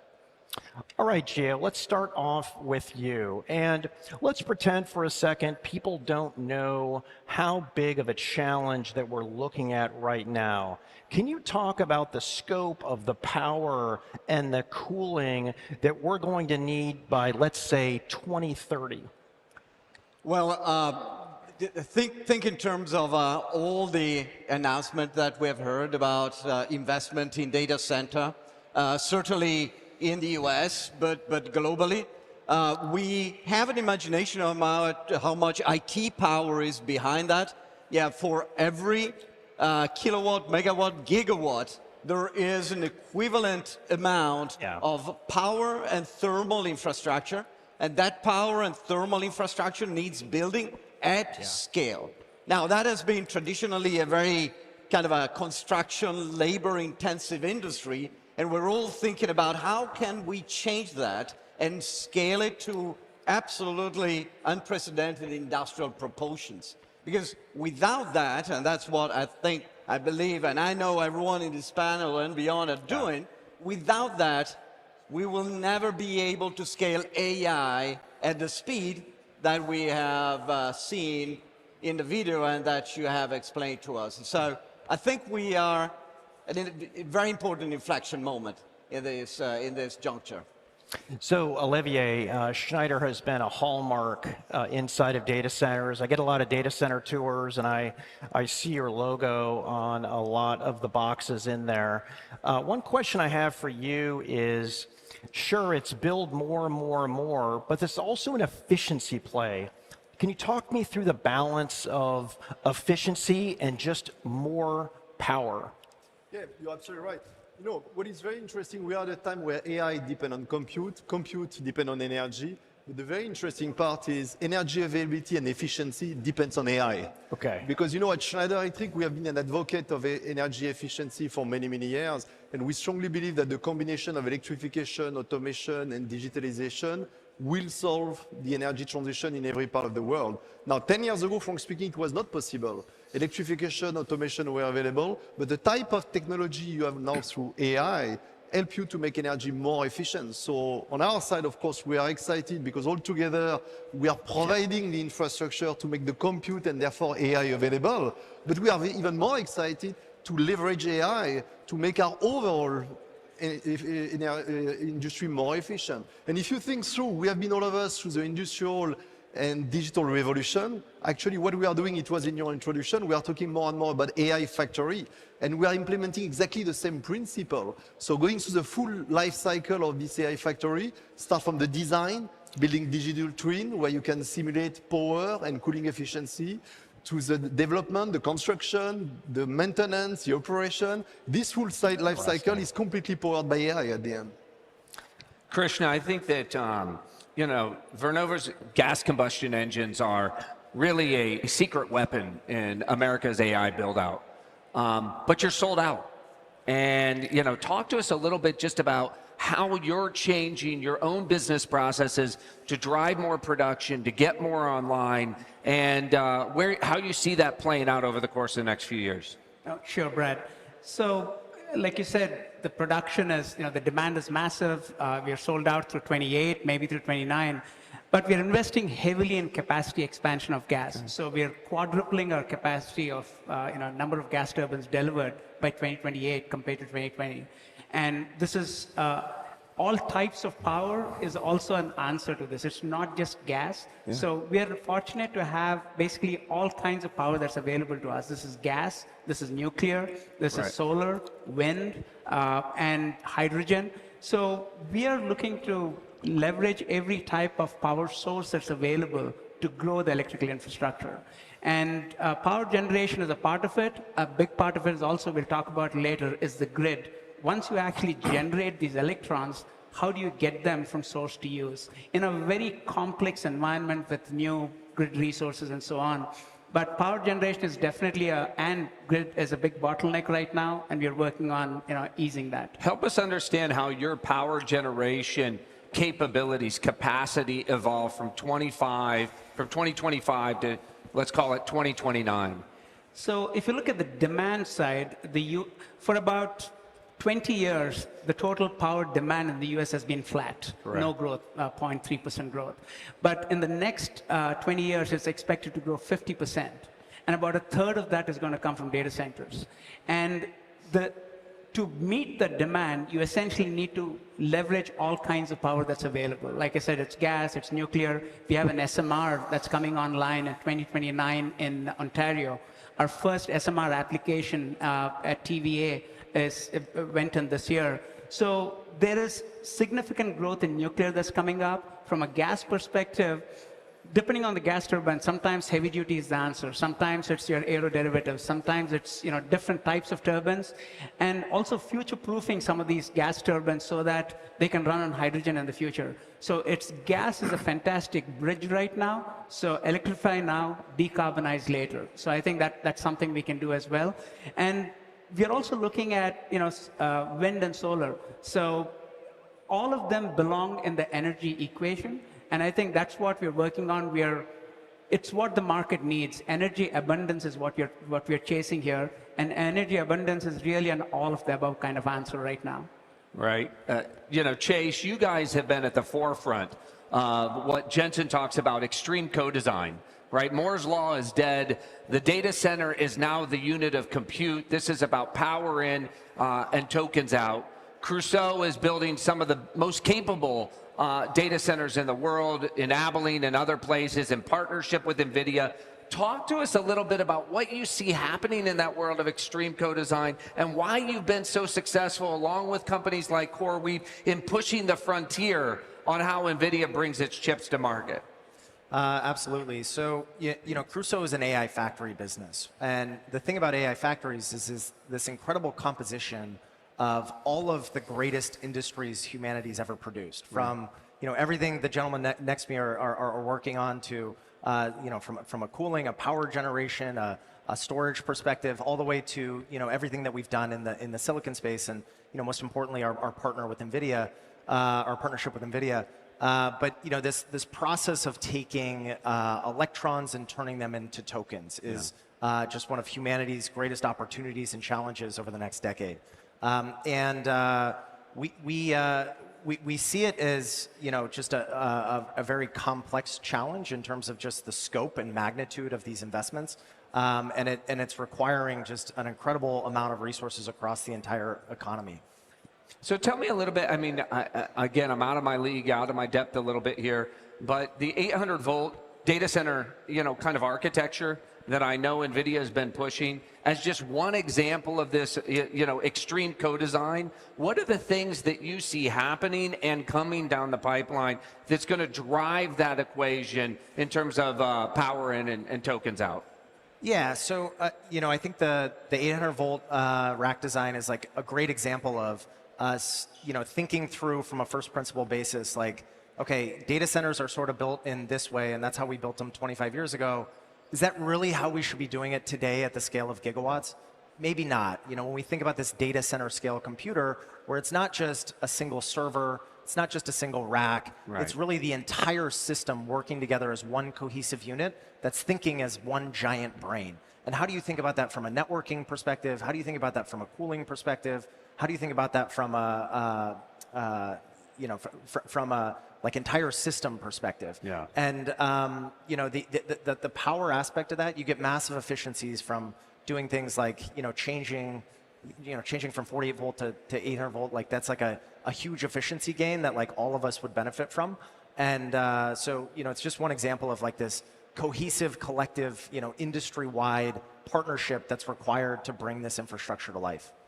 And if I can reinforce 100%, this 800 volt is an example of how you can make the whole system not only just more energy efficient, but really scoop up kind of a power that is available because the system can be redesigned from scratch. Again, you were talking about the system, think system, not just components. We've come from decades of data center being built a component at a time. I was talking about an inflection point in the way we think about data centers. This is a fantastic example. There are many examples. Again, we have to think the powertrain, the thermal chain, the whole prefabrication as ways to industrialize the way we build data centers like we've never done before. So believe the next 10 years, the next 5 years, 3 years will be very different in that respect than I have been so far. We've seen some picture of what we call Vertiv One Core. That is exactly that type of modularization, system level, all parts integrally designed to work together. And that is perfectly applicable to the 800 volt powertrain. So things are changing fast. So China is building faster, they're building bigger. You had mentioned the 10x on nukes to our 0 or 1 if you count Georgia. And we're behind. I mean, I did China, I worked with China in 1995 and on buying sheet metal and plastic injection molding. And they sent me, I said, hey, send me a picture of the site. And the picture had no roads, had no electricity. And I said, well, how are we going to be up and running in 60 days? And they said, watch. And it happened. And China was willing to do whatever it took to build infrastructure. And here we are 30 years later, and it has continued. What is it that we could do to go faster? I was at I think we were both at the winning of the AI race here in DC. Chase, you were here as well on stage. What can Washington do to get this moving faster? Start with you. Well, look, when you see what happened in the past months, it's been very clear for the local government that AI has been big on the agenda and energy has been big on the agenda. And the two are really interconnected. So I think what they are doing right now to make sure, and it's a bit what my colleagues have said, it will take an ecosystem at the end of the day. And you might not be aware, but whether it's Nvidia, us, the four of us, you have more and more an ecosystem of people who are working together to support the local government to make it happen. We are working very closely also with all the hyperscalers. And what is very, very important at the end of the day, and Joe talked about it, we are living a huge revolution in our sector. You know, I've been 32 years at Schneider Electric. I think more has happened in the past 2 years than in the past 32. So the fact that you have this ecosystem which is working together, working closely with the government, I think we have the good discussion, the real discussion on what does it take to make it happen. And we are moving very, very fast. US, by the way, when it comes to AI and data center, is still by far #1 in the world today. Yeah, President Trump signed an executive order which basically said removing some of the barriers to that. Are you currently experiencing that? Yep. Yeah, but we're working on all of that for sure. Good. I mean, that's, you nailed it. I mean, Secretary Wright and Secretary Bergrum, every time I've seen them, heard them, when we're in DC, they're actually asking us, what is your recommendation? How do we go faster? What do we need to do? I think it's a complete change in kind of the mindset because now it's been elevated to a national security issue. That's right. Right? This is no longer just about economic security. It's about national security and consequently moving, faster than ever. Which brings me to this question of where can startups help?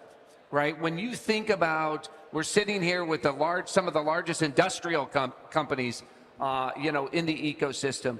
What, if anything, do you see happening out there in the startup ecosystem in Silicon Valley, in power generation, certainly, obviously, Crusoe and, and the work of CoreWeave and others, Nebius, in terms of building out these new data centers has been critical. But anything else that you see as interesting that people in the crowd might want to pay attention to?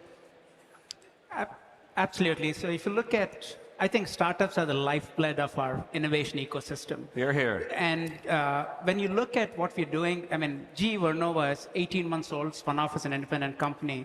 And our CEO intentionally headquartered it in Cambridge, Massachusetts, because of the innovation ecosystem with MIT and the universities and everything surrounding there. And we are investors in a lot of these startups, but startups are bringing, so when I look, let's go to the grid, for example. Our grid was designed for, 50 years ago, relatively stable spinning loads, spinning sources of power, relatively stable loads. It's a completely different world right now with the AI workloads, hundreds of megawatts in milliseconds. And then on the source side, you have wind and solar, where these resources, they're changing constantly, they're fluctuating. So having a grid that can actually deal with this is really, really important. So we are working it, all our competitors are working it, but the startups have a really, really important role to play there. There's the hardware aspect of it and also the software aspect of it. When it comes to hardware, we have power electronics, innovative solutions. I've seen companies that are cooling the transmission cables. I mean, just fascinating stuff, so that you can increase the capacity to transmit power. But how do we leverage power electronics, StatComs, fax solutions, to make sure we can leverage the infrastructure more? Startups are playing a huge role out there.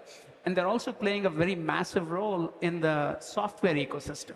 How do we how do we predict, what's going to happen? How do we make sure the right resources are there at the right time, at the right place? And how do we manage in real time from millisecond scale to minutes and hour scale? How do we dynamically manage the grid across the country? These are all big, challenging problems. We are working it, but a lot of the innovation in that space is coming from startups. So we're seeing, again, I don't want to name a specific startup, but we're seeing lots of innovation coming from there. So I'm really excited to work with the startups and see how we can kind of, accelerate this transition. And maybe the same question for the two of you. Yeah, maybe if I can, one point, if I come back to what I said before, AI depends on compute depends on energy, and actually energy depends on energy intelligence. What I mean by that, at the end of the day, it's about data. Even if we are Schneider Electric historically more a hardware company, actually today we are more an hardware and in the digital company. And back to your question, What we love to do with startups, the more you have startups which are coming on this data intelligence and looking at the different assets you can have in the AI factory, because it's a very complex one. Yes. You will have switchgear, you will have racks. We are doing a lot of R&D, but the more they are taking those use cases on how you can make it more efficient, how you can capture the data, we are helping to structure the data, we are helping to create an ecosystem. But our customers are asking for even more. So the more you have startups coming in our own ecosystem, which is completely open, by the way, not protected, the more we deliver solutions and the more we can accelerate energy intelligence in our industry. So we love having those startups taking a strong interest. We need more and more smart people and capital, coming from all of those startups. Yep, absolutely, 100%. And if I look at it from the infrastructure technology, now the industry infrastructure. Data center infrastructure technology has been static for many years, and then it started to accelerate crazy in the last 3-5 years, and it is going to accelerate more. When you have this kind of acceleration, people like us, that scale. I mean, scale is absolutely essential, but you cannot just scale in this market. You have to be an innovator and scale. Innovation happens organically. Innovation happens inorganically. There needs to be a base of startups, inventors, creative minds, engineers out there that define what the new technology will be, because the new technology cannot be just nurtured within the Givanova, Schneider, or Vertiv. Yeah. It needs to come also from spring, from the, let's say, entrepreneurial fabric of a country. And that the two things combined and scale. And that's what we see very auspicious times for right now. Chase, where are the most exciting areas you see innovation? When you look ahead 2-3 years, you say, I can't wait to bring this into, the AI factory. Just adding to this sense of urgency, and I think this huge opportunity for startups is, just this sense of, startups have, the benefit of being able to move very, very quickly. We're at a moment of just incredible urgency across the world in terms of bringing this infrastructure to life. I think to your question around things that, we're really, really excited about, what's changing in the data center is, it's unbelievable how much change is happening over such a short period of time. From the cooling architectures to the power densities of the systems. I think if you look 20 years ago, a single rack in a data center might have been 2 to 4 kilowatts. Today with the GB200s, you're looking at 130-ish, 140 kilowatts depending on peak demand. And then you play it forward and you look at Vera Rubin, you look at Feynman. These are 1 megawatt racks, right? This is 1,000 homes worth of power in a single rack in a data center. That requires tremendous innovation across, the cooling systems, the network systems in terms of cabling these things together, which we're seeing, a lot of tremendous innovation. I think there's a lot to be said about just like the overall memory optimization in the systems. One thing Crusoe is very focused on is not just the hardware aspect of bringing these AI factories to life, but actually the software aspects of actually how do you operate the AI factory to produce intelligence very, very efficiently. Right. That requires getting data and moving data from things like your object storage, bigger storage platform to directly into HBM, and how do you do that ultra efficiently. And we're really excited about some of the innovations taking place across the networking stack and the overall software innovations that are bringing data to compute way more efficiently, so we can actually utilize the GPUs and get the most intelligence per unit of investment in compute. It may be appropriate because we're here at GTC. Nvidia has been an active investor across the space. They're forward engineering, working with partners like you guys to help drive this, this extreme co-design in the data center to get us the benefits of Moore's Law now that Moore's Law is dead, or even more. Can each of you just give us an example of, some of the things you're doing with Nvidia in particular that are helping to drive this flywheel of innovation, and how this unique partnership might be accelerating the path that we're on? Yeah, I can make. Please, please. No, please go to. We can start exactly. We were talking about the 800-volt DC as an example, and that's an area where we are actively working together. Yeah. So how will we make that technology available? And what we have to do as infrastructure provider, we have to make that infrastructure ready ahead of the GPUs, the silicon that will land, because that infrastructure needs to be in place. So that's an area. Another area of great importance, still continue to evolve, is everything around liquid cooling. Let's not forget the transition that has occurred and is still occurring in the industry from air-cooled to a liquid cool, and that's it's a colossal change, if you will. There's still air, it's a mix, it's a hybrid, but more and more loads are liquid cooled. So all these things require technology partners that are ahead of the pack, and then the industry can follow. But we have to pave those ways together. Yeah, we have a ton of deep partnerships with NVIDIA across the stack, and it's so amazing that this company just spans so many aspects of the economy, from power generation to the most cutting edge artificial intelligence development. But we're working with NVIDIA very tightly on AI factory reference design. So how do you actually build these gigawatt scale data centers and do it efficiently from a power generation, from a cooling, from a power perspective.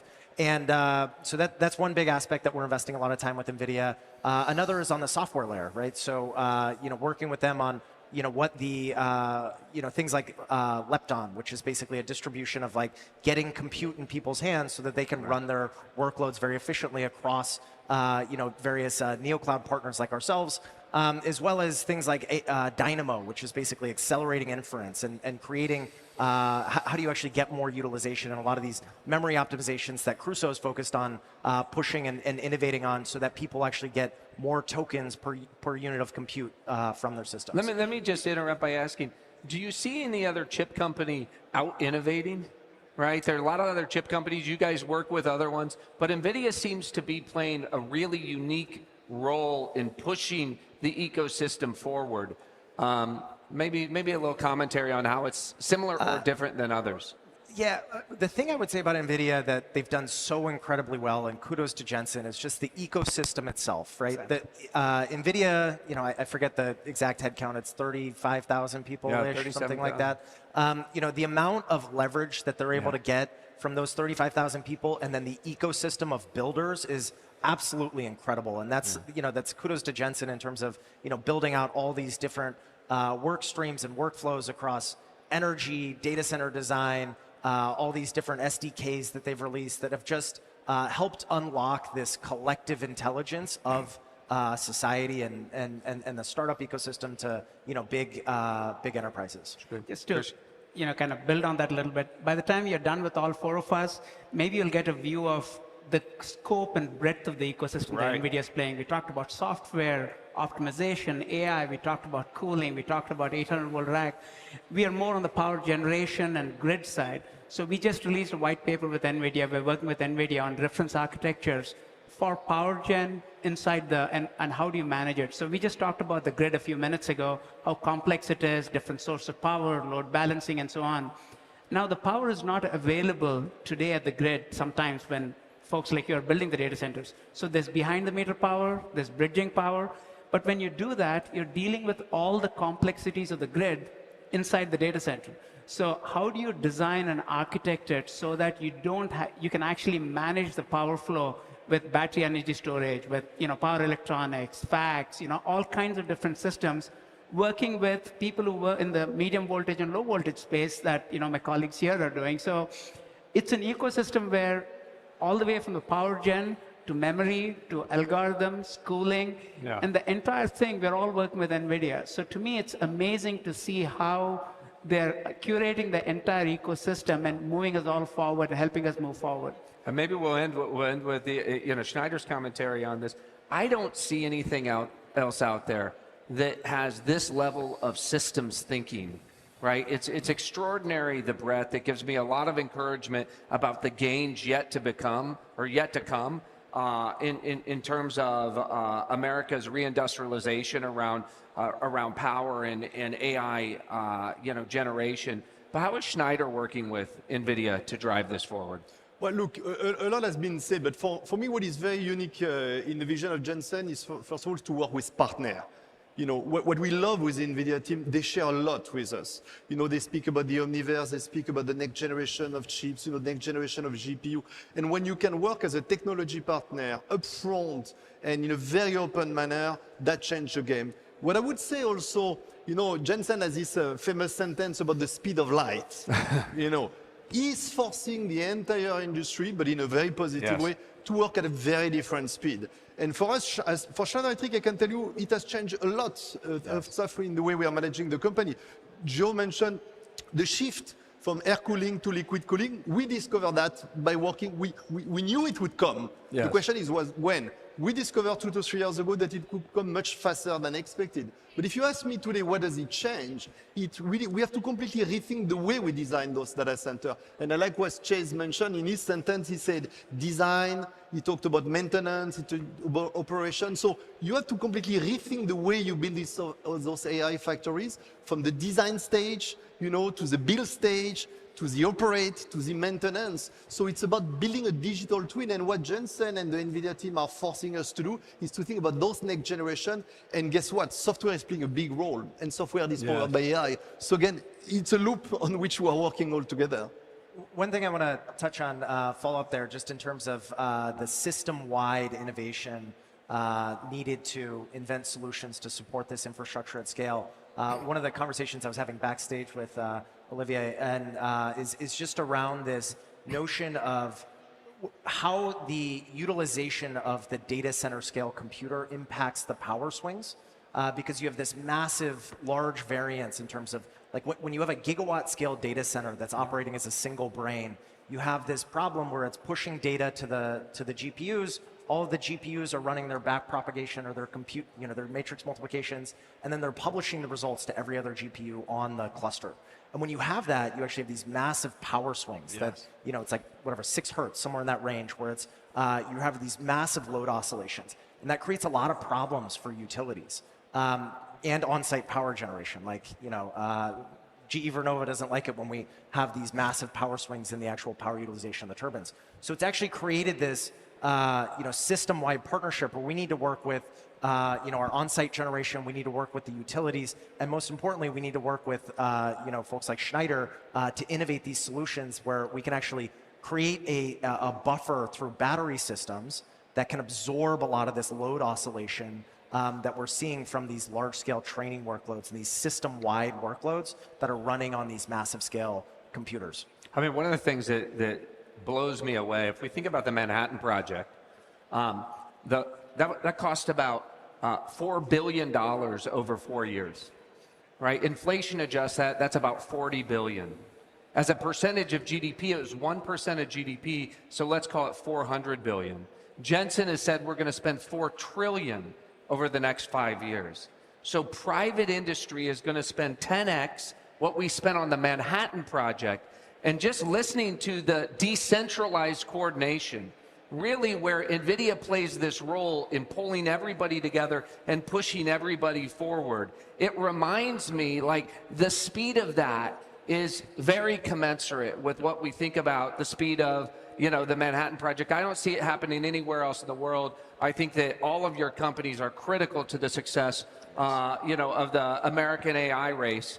And it's great to have NVIDIA helping push it all forward. I know we got to jump, so I'm going to throw it to you, Patrick. No, that was a great ending. Gentlemen, I just want to thank you so much for coming up here. And I hope everybody out there listening has a better understanding of the challenge that is ahead of us. And also, Washington can hopefully clear as many roadblocks as possible to let all of you cook. Thank you very much. Thank you. So let's go back down to CNBC's Christina Partsinevelos on the floor. Thanks, guys. You're right. This is all about the build out, $4 trillion that Jensen has spoken about, and we're hoping that we will get more details about just that evolution. The crowd here is quite impressive. Many of these guys are just waiting in line to take photos. I didn't expect people to actually wait to get into the building right before 8:30, but they were here. And like all GTC events, considering this is number 4 this year, they've got a merch truck, which I'm curious, is it expensive? Sir, do you think it's expensive? No, it's just the perfect price. What are you buying? A lot of gear for my kids and a little bit for myself, some socks, shirts. Do your kids understand what NVIDIA does? Not yet, but they will. They will, they will. Thanks, sir, thanks, sir. You know, it's kind of funny. We have a lot of tech people here, policy leaders, I saw members of the military as well. But one of the perks for a lot of investors that here is just the stock climb for NVIDIA. No joke, last night, a man at the Marriott, I was just getting some tea and cookies, and he decided to show me his portfolio and how much he's made on NVIDIA shares, which, by the way, have climbed 1,400% just in the last year. Market cap right now is about $4.6 trillion. Pat and I were talking backstage, that 5 trillion is just around the corner. We'll see about 6 trillion. But back to why we're here today. GTC event in DC, the 4th one. Here's the, I guess, black carpet that we're going to go roll upon. Oh, don't worry, you can be on camera too. A lot of people are expecting more news about the quantum collaborations with NVIDIA alongside public partnerships. We spoke to Corey's CEO too, just about the depreciation cycle often comes to mind for a lot of investors, but he's saying that they've been sold out of A100s, H100s, H200s, everything. So maybe this narrative doesn't hold true. We'll let the audience be the judge of that. And speaking of the audience, look at these. Look at these guys. You've been sitting here since what, 9 a.m., all of you? And you didn't have to do anything special to get these seats, right? You just signed. Run. That's actually a great answer. The crowd is packed, which is to be expected, right? From GTC in San Jose, you could barely get a cab. I had to jump out of my cab and walk because it was so crowded with people here. You, ma'am, what brings you here today? I'm just here listening into all the NVIDIA stuff. I work for Department of Defense, and so just listening into, what innovation is bringing from all different industry partners. And anything that stood out to you thus far from any of the panels? Absolutely. So everything that I heard from from Martin on the guardrailing of AI and policy type of stuff, to obviously infrastructure and how industry government needs to work together to enable a lot of that. So absolutely. Thank you. Thank you very much. I put you on the spot. We didn't test this at all. One of the interesting things that we look at from, I guess, an investor perspective is just the return on NVIDIA shares, because leading into GTC, often after, let's say, the big GTC, the developer one in San Jose, there tends to be a nice little stock pop. On Friday, I was just checking out, there was quite a bit of options activity, which would, lead maybe some people to believe that we expect some big news today, and that could move markets. That's why we're here. And I do think the significance of being in DC cannot be overlooked, right? A lot of this is about changing the dynamics here, really building out power infrastructure. We know that that's going to be a major roadblock here in the United States. And I'm trying to show you, chat it up, provide some insight while we're going through the crowd over here. You guys, are you NVIDIA employees? No. Tell me, what brought you here today? We're just trying to network and meet people and learn more about AI. And so this is, I guess, new to you then. What have you learned thus far then in regards to AI? There's a lot going on with it. Okay. That's an honest answer, true, because it is very complicated, especially when you start speaking about acronyms and stuff like that. And we'll just keep going through the crowd right now before I get to my next guest. So my purpose is not only to give you an inside scoop as to what's going on here on the floor, but then also we're doing some CEO interviews, hopefully getting some more insight as to not only their collaborations with NVIDIA, but more so how we move forward. Because right now there's a lot of big topics, the AI bubble narrative, whether that is the case despite all the hyperscalers being able to use their free cash flow to spend. The other narrative, which unfortunately is popular well, not popular, I should say, but relevant right now, is just the efficiencies from AI, which is great, but then what does that mean for job displacement? So another major narrative. And then lastly, of course, power, which keeps coming up today. I know we have more panelists that are going to be speaking about the power infrastructure. I'm getting people like mid-bite. He's smiling because he knows he's on camera. Sir, you look important because you have a pin. What do you think so far of this event? I definitely think it's very interesting. I didn't know a lot about AI before I got here.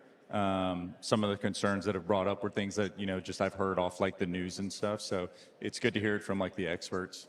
And are you from, what department do you work in? I work with the Marine Corps over at the Pentagon. Yeah.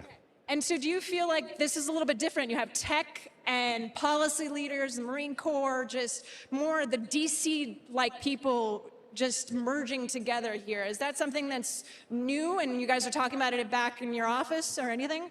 Yeah, we're trying to see how we can leverage AI to make our processes a lot faster and more efficient so we can get after what is, our main job, which is defending the country. Awesome. All right, thank you. I know I'm putting a lot of people on the spot, and not everybody really enjoys doing that, so you did a great job. Thank you. And you know what's great here is that you do have a lot of really advanced people in terms of technology. They can talk about, putting atoms in steady state and how that works, and then others that are just learning about it for the first time. Why? Because that's what GTC does. It brings all sorts of people here together to not only mingle, listen to the CEOs, hopefully catch a glimpse of the superstar of the day, which maybe we should start taking bets on Polymarket, which leather jacket he will be wearing, or maybe a t-shirt. I don't know. I know a lot of us didn't want to wear leather jackets, right? You're not wearing one. I'm not seeing any leather here, so perhaps that's done on purpose. But we are going to head over now to Brett. Brett has been waiting patiently for me from Figure AI. You are the CEO. We had, just in this audience now, we had a lot of people that are new to AI. And let's start with what you do, humanoids, because I feel like to a lot, what is that? What does that even mean? Okay, so Figure designs and manufactures humanoid robots. Humanoids are like mechanical humans. We have hands, legs, head, sensors, cameras, onboard GPU for AI processing, and the goal is to be able to do human-like work in the real world. Just go out and do commercial work, manufacturing, logistics, warehousing, and be able to put robots in the home to do cooking, cleaning, dishes, laundry, all this.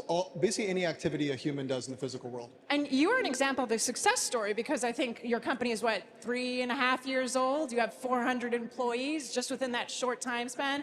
And I was looking at the valuation. You went from, 2.9, or maybe I have here 2.6 billion dollars, all the way up to 39. What justifies that leap in valuation? What milestones have you hit just in the past year? Yeah, it's a good question. I think the story here is that if we can create mechanical or synthetic humans, it'll create the largest economy in the world by a long shot. Like little under half of GDP is human labor. Figure has probably made about 5 years of progress in the last 12 months. We have robots out now commercially running every single day. We have a robot right now running commercially in a manufacturing commercial partner of ours. And we have robots that can do end-to-end activities, let's say fold laundry, do dishes, only with neural nets. So I think what's happening is we're approaching this kind of singularity point for humanoid robots where it's, in the coming years, we're going to see humanoids out in the real world, I think at scale, that are doing end-to-end useful work for humans.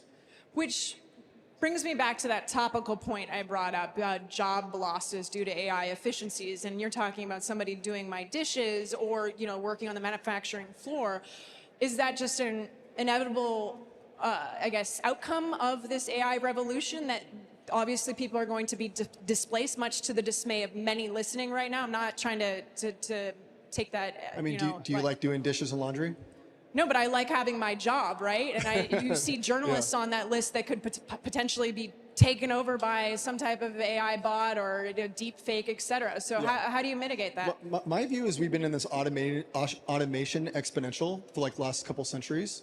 And AI is just like largely a progression of computation that we've seen last few decades, where more and more automation is taking place around the world. And this is happening both in the digital world. We'll have more and more agents doing work like humans, and in like the humanoid is like just manifestation of a physical agent, being able to do human-like work in the physical world. And you know what is such great timing? We're talking about humanoids, we're talking about the collaboration with Nvidia, and why not just ask the leader of Nvidia himself to just share some insights. Good to see you. Thanks for having me. Yeah, good to see you. So we were actually talking about job displacement. Well, we were talking about AI and the concern right now about job displacement, and I know that you are involved. What's everybody doing here? Watching you at the moment, that's for sure, and us, right? Could you just speak to maybe the evolution right now with AI? And I want to be on TV with Brett. I'm gonna get to why we're in DC in a second, but I just wanted to get your insights on the concerns about the job force and what AI efficiencies would mean for the job force, especially right now, given some jobs are starting to be spread thin. We have labor shortages all over the world. If we had more workers, companies would make more money. If we were more productive, companies would make more money. When we make more money, we invest more money so that we hire more people. And so it's very likely that the companies that use AI first, that use robotics technology first, will be the most successful first, and they will end up hiring more people. You're going to lose your jobs not to somebody, not to a robot. You're going to lose your jobs to somebody who uses a robot. You're going to lose your jobs to somebody who uses AI. And so if you look at NVIDIA today, 100% of our software engineers use Cursor, 100%. And we're hiring faster than ever because we're creating more chips than ever, we're developing more software than ever, we're more productive than ever, and it looks like the company's growing faster than ever. So there's a lot of great things that goes along with being productive. Nobody ever says, you know what we want? I want a company to be less productive. I've never heard that before. I've never heard somebody well, if you look at companies around the world, about, 70% of the companies in the world feel they're labor short, and that they have a hard time hanging on to employees. And so robotics is going to really help that. But here's the thing. I think, Brett, you're onto something huge. This is likely the next giant consumer electronics market. And so I think he's onto something. I love that, you're helping me with my job. See, I'm going to be displaced. I'm here to watch him. Are you kidding me? Can you speak about the significance of being here? Brett just closed a round. Yeah, we talked about it. Figure is worth, what, $40 billion today? Yeah, close. 29, was it? Or 30? 39. $39 billion. You're here. That is impressive, and congratulations. We did talk about that giant leap. You're a whopping 3-year-old company. 3.5. Yeah, well, that extra half really made a difference. Incredible. Which is a great example. 3 years after I founded NVIDIA was worth still precisely $0 billion. Yeah. Perplexity, I was speaking to the Perplexity CEO, same thing. Just a few years, 300 employees, valuation in the billions too, Ervin's doing great. Which is a success story with AI. Could you speak to the significance about being here in DC? Because this is the 4th GTC. It's a different groups of people. I met some people from the military, some that have never really, they don't understand the interconnects of AI, quantum, forget it. Can you speak to why we're here? The technology industry's really changed. You know, Brett, when I first started the company, quite frankly, nobody cared about technology companies, to be honest. And we're startups in Silicon Valley doing our thing. But today, technology is at the forefront of almost every single geopolitical conversation. Technology is obviously one of the most important industries in the world. And what I can say is that on behalf of, and both Brett and I, have the benefit of serving and being part of the American technology industry, that I would say is our national treasure. This is our single most valuable industry, unquestionably one of the most important industries in the world, and we're really proud to be part of it. And so, anyhow, what would you we're here. Yeah. Make sure that Washington D.C. has a front row seat of what NVIDIA is working on. and what NVIDIA is going to be working on. And so this is GTC, bringing GTC to DC is really exciting for us. You know, doing GTC at our nation's capital. Yeah, it's incredible. What do you think are the major roadblocks? Power has come up a lot in the conversation, and it seems like we do have a lot of headlines building out X gigawatts, but the capacity to build that infrastructure is a roadblock, essentially. So what do you say to that maybe these promises can't come to fruition in the near term?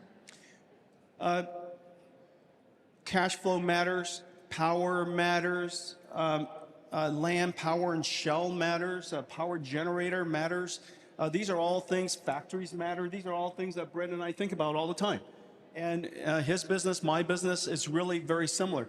But it comes down to one thing and one thing only: profitable token generation. The moment we have intelligence that's worthy of being paid for, and as soon as that flywheel goes, then everything else will take care of itself. And this is no different than the moment that humanoid robotics starts to do productive things and people are willing to pay for it, and it's a profitable endeavor, then you could scale up as large as you want to scale up. This is no different than when TSMC in the old days manufactured the first profitable wafer. The moment that happened, they could build up the factories as large as they want.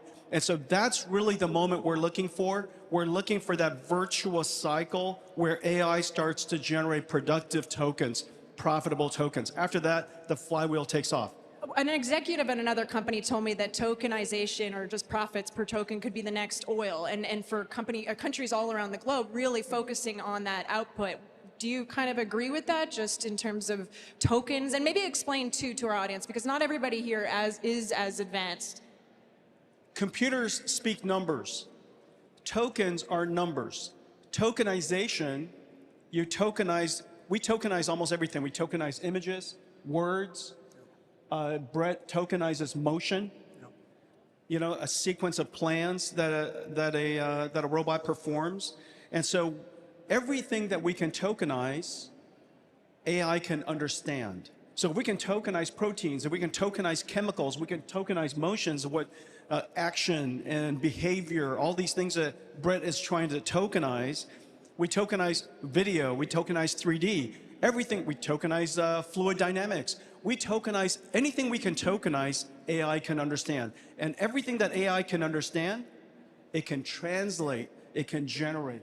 And so that is the revolution that we're in, and that's why token is at the core of everything that we do. And ultimately, what we fundamentally do is to transform electricity into tokens, and that's what an AI factory does.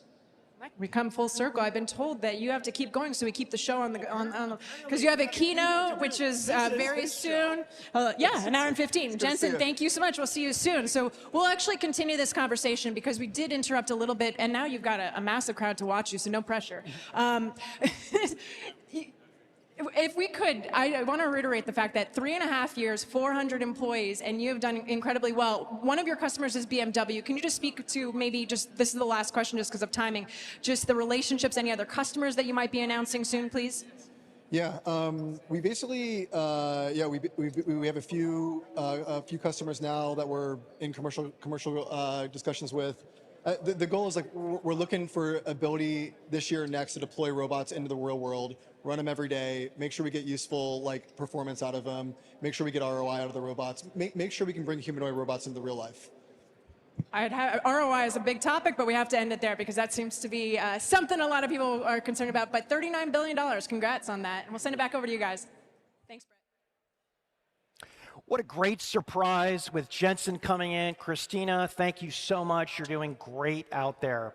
So science used to move at the speed of experiment. Now it moves at the speed of compute, crunching data as fast as we can collect it, modeling everything from the atom to the atmosphere. Then this just speeds up outcomes. No doubt. And as AI begins to supercharge quantum computing, we're on the verge of discoveries that could redefine physics, chemistry, and life itself. Here's how accelerated computing is unlocking the next frontier of human discovery.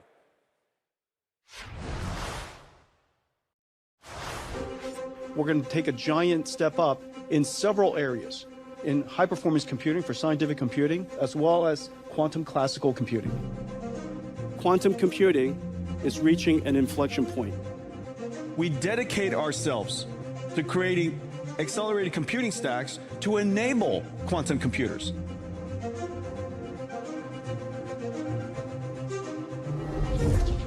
Now we could simulate data using a quantum computer and use that as ground truth to then go train an AI model, amplify the capability of AI to be able to solve the drug discovery, the material sciences, the biology applications.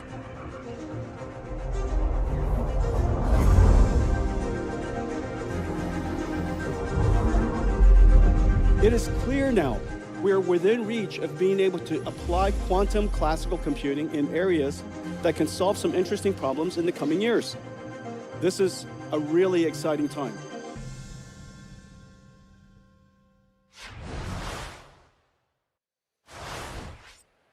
Quantum computing is at the heart of the fastest acceleration that should unlock scientific discoveries. From molecules to the cosmos, AI is transforming how science models the world. And leading this conversation, we have George Church, Chief Scientist at Leela Sciences, Matt Kinsella, CEO at Inflection, Mark Tessier-Levine, co-founder, chairman, and CEO of Zyra Therapeutics, and Anirudh Devgan, president and CEO of Cadence. All right, Matt, let's start with you here. Okay. Big day, big quantum day. Can you talk about how the mixture of, we'll call it classical computing and quantum computing is really going to change the game? Yes, I can talk about that. Well, that's an easy one. First of all, first of all, thanks for having us. This is going to be a blast, guys. This is going to be a lot of fun. When we say quantum, maybe we should just define some terms, because not everyone in the audience might know what that means. And so when we say quantum, we're talking about the world of the very small, the atomic and the subatomic levels. And there's a whole different set of rules that govern the day down there called quantum mechanics. And so when someone says quantum, it's taking advantage of those very strange quantum mechanical properties. What? Hi. What's going on here? Jensen Huang, everyone. Oh, he brought us water. Thank That's what he does. Yes, we do. Thank you. It's very important to stay hydrated. What is this mumbo jumbo about quantum? Superposition, Entanglement. entangling stuff. Like, this is just mumbo jumbo. Hey, Mark. good to see you. Jensen, I brought you something. Yeah. You know, once a busboy, always a busboy. From Denny's to Thank DC. you. From Denny's to DC. Yeah, thanks for having us. It's incredible. It's been an amazing morning. And this panel, I think, saving the best for last, Jensen. So, you know, maybe ask this. You caused a kerfuffle last year when you made some comments about quantum. Anything you would like to revise, you know, as we're about ready to launch our quantum panel here about how NVIDIA thinks about quantum? You know, I got to tell you, I'm afraid to say a word. If I just said quantum, the stock price goes up. Quantum, quantum, quantum. Buy. Here, listen. Listen, the work that we're doing together is really important, obviously. And I think the message that what I was trying to say is that quantum and classical computing really needs to work together so that we could bring in the usefulness of quantum computing. And it's becoming very clear that the two industries really need to work together as one. And that quantum classical computing, quantum GPU computing could really help solve a lot of very sticky problems, very challenging problems associated with quantum computing. And the ecosystem and ourselves, we're doing some amazing work. It remains incredibly hard. I mean, the work you guys do, it's deep science. You know, we do deep engineering, they do deep science. And so I'm excited about the work that we're doing together. I won't ruin it by telling you guys what it is, but this doesn't work. Now it does. Yeah. Now it does. It's okay. No, this is about you guys. This is about you guys. And apparently, I want to thank everybody for coming to GTC in Washington, D.C. Yeah.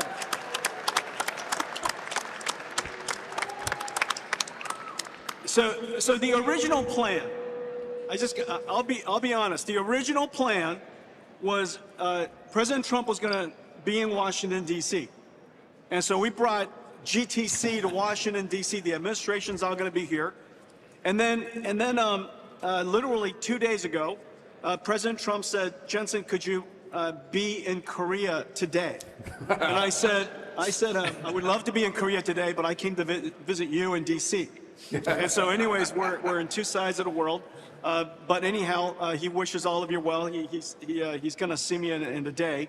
And we're gonna go and support the president in his tour through Asia. You know, he's our president. We want him to be enormously successful so that America could win and America could win around the world. And so anyways, I want to thank everybody who's here working in DC. Thank you for your service and thank you for coming to GTC. All right, great to see you. Thank you. Take care. We can't wait to hear more. I mean, we said last night, we are in Washington. We've heard on the panels this morning, so maybe we'll just jump to this and then we'll come back, Matt, to that. Yeah. But, you know, there's an extreme need to accelerate AI. I think Jensen's been at the forefront, Nvidia leading the charge with the president, the White House, and Capitol Hill. But we also see a lot of doomerism. You know, you guys are in what I would call long haul, you know, investigation, discovery, and execution. Talk to us a little bit about the importance of having Jensen leading the charge and Nvidia leading the charge to your businesses that require decades of innovation, and maybe how you're partnering with Nvidia to make that happen. Matt, we'll come back to you on that. Absolutely. Well, I mean, we have looked to Nvidia as a trailblazer of how you bring deep tech out into the market in a staged, commercialized way. And so as we've thought about bringing quantum technologies out into the market, we saw them point their GPU engine at graphics to start, and then at crypto mining, and they always found the next thing until the crown jewel of large language models came around for them. And so the way we've thought about commercializing quantum is by pointing quantum at areas where there is true quantum advantage already, like timekeeping, and then quantum RF sensors and antennas, and on the trip to that crown jewel of quantum computing that will do things that classical computers can't do. And so we've really used them as what we've modeled our strategy against. And so Jensen's led the way in many ways, and including one of them is how to commercialize deep tech. Right. Absolutely. Do you have any comments on this, George? Well, I totally agree. I think that another early stage thing that we can do that roughly involves quantum is natural computing, where the best simulation of a particular system is the system itself. It's 100% accurate, and there's certain systems where we have the synthetic ability to make them even more cheaply than we can compute. But they're definitely quantum.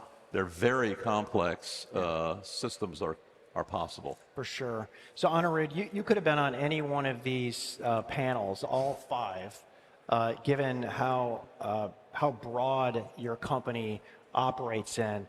But I do want to ask you about how is AI accelerating all the way going from the chip to the entire system, and as we heard from our panelists before you, also into electrical and cooling systems and the power grid. Yeah, first of all, great to be here. And so for people who are not familiar with Cadence, Cadence basically makes products to design chips and electronic systems. And we have a long history of working with NVIDIA. We have worked with NVIDIA for more than 20 years. And it's remarkable to see, you know, what NVIDIA has become and, you know, under Jensen's and what it will be going forward. Now, I think the key thing for chip design and also now the chip and systems are merging together is there's a lot of deep science in it. You know, so basically our products are software products, which is a combination of CS plus math plus physics, okay, and applied to chip design and system design. And the whole stack needs to be optimized. And what AI can do is it can provide the next level of innovation, you know, the next 10x productivity improvement, because chip design itself is exponential. So if you look at chips now, by 2030, the chips will be 10 times bigger. The systems will be 30, 40 times more complex. So we need the next level of productivity improvement that AI automation can provide. So to me, it's a combination of AI, you know, the basic science, you know, the ground truth, and accelerated compute. This is what I've called for a while the three-layer cake, and all three layers of the cake have to work together with AI, the ground truth, that's still very important, and then accelerated computing. And the interesting thing with accelerated computing especially, you know, I always wanted for a long time combination of CPU and GPU. And Nvidia has fabulous GPUs, and GPUs have become much more general purpose as Nvidia has latest generation. But with Grace Hopper and now Grace Blackwell, the fact that CPU, GPU are close together gives a very great foundation platform to build science and AI on top of that. But before we go to the next one, maybe just an announcement to everybody in this hall. Jensen is beating you over to the keynote. So I've been advised to tell everybody in this hall they need to make their way over to the keynote to grab your seat so that Jensen's not over there alone. Meanwhile, we're going to continue this conversation. You know, one of the things, you know, that has been a promise for a long time is how AI or how technology is going to advance human genomics, advance drug discovery. And I would say that there's been a lot of promise, and there's probably been less success than the world might have thought 20 years ago in terms of the transformation that would come. It feels to me like we've been laying down the tracks, right? The groundwork, the primitives for these big breakthroughs. And so my question to you is, are we on the verge of really solving problems that we've been talking about for the last 25 years? Yeah. Do you think the cycle time on discovery is about ready to change because of where we are in AI? And, you know, anybody who wants to chime in, but we'll start here. Right, so I think we're at an inflection point, absolutely, and it's for the reason you mentioned. The tracks have been laid down, and there have been advances just in the last few years that have made it possible to achieve liftoff. If you think about the problem of drug discovery and the conundrum that we face, today when you start working on a molecular target to make a drug, make the drug, take it through clinical trials and get FDA approval, on average that takes 13 years. 9 out of 10 drugs that enter clinical trials fail. The overall cost, including the failure, is about $2 to $4 billion per drug, and it's not improved in the past 20 years. And that's because drug discovery is still very artisanal. A lot of science, yes, but a lot of art, intuition, empiricism, trial and error. And at the highest level, AI, the promise of AI is that with the right kinds of data and the right amounts, we should be able to transform this from an artisanal endeavor into an engineering discipline with much higher success rates and shorter timelines. I think in terms of the inflection point, if you think about there are multiple applications of AI in the drug discovery platform.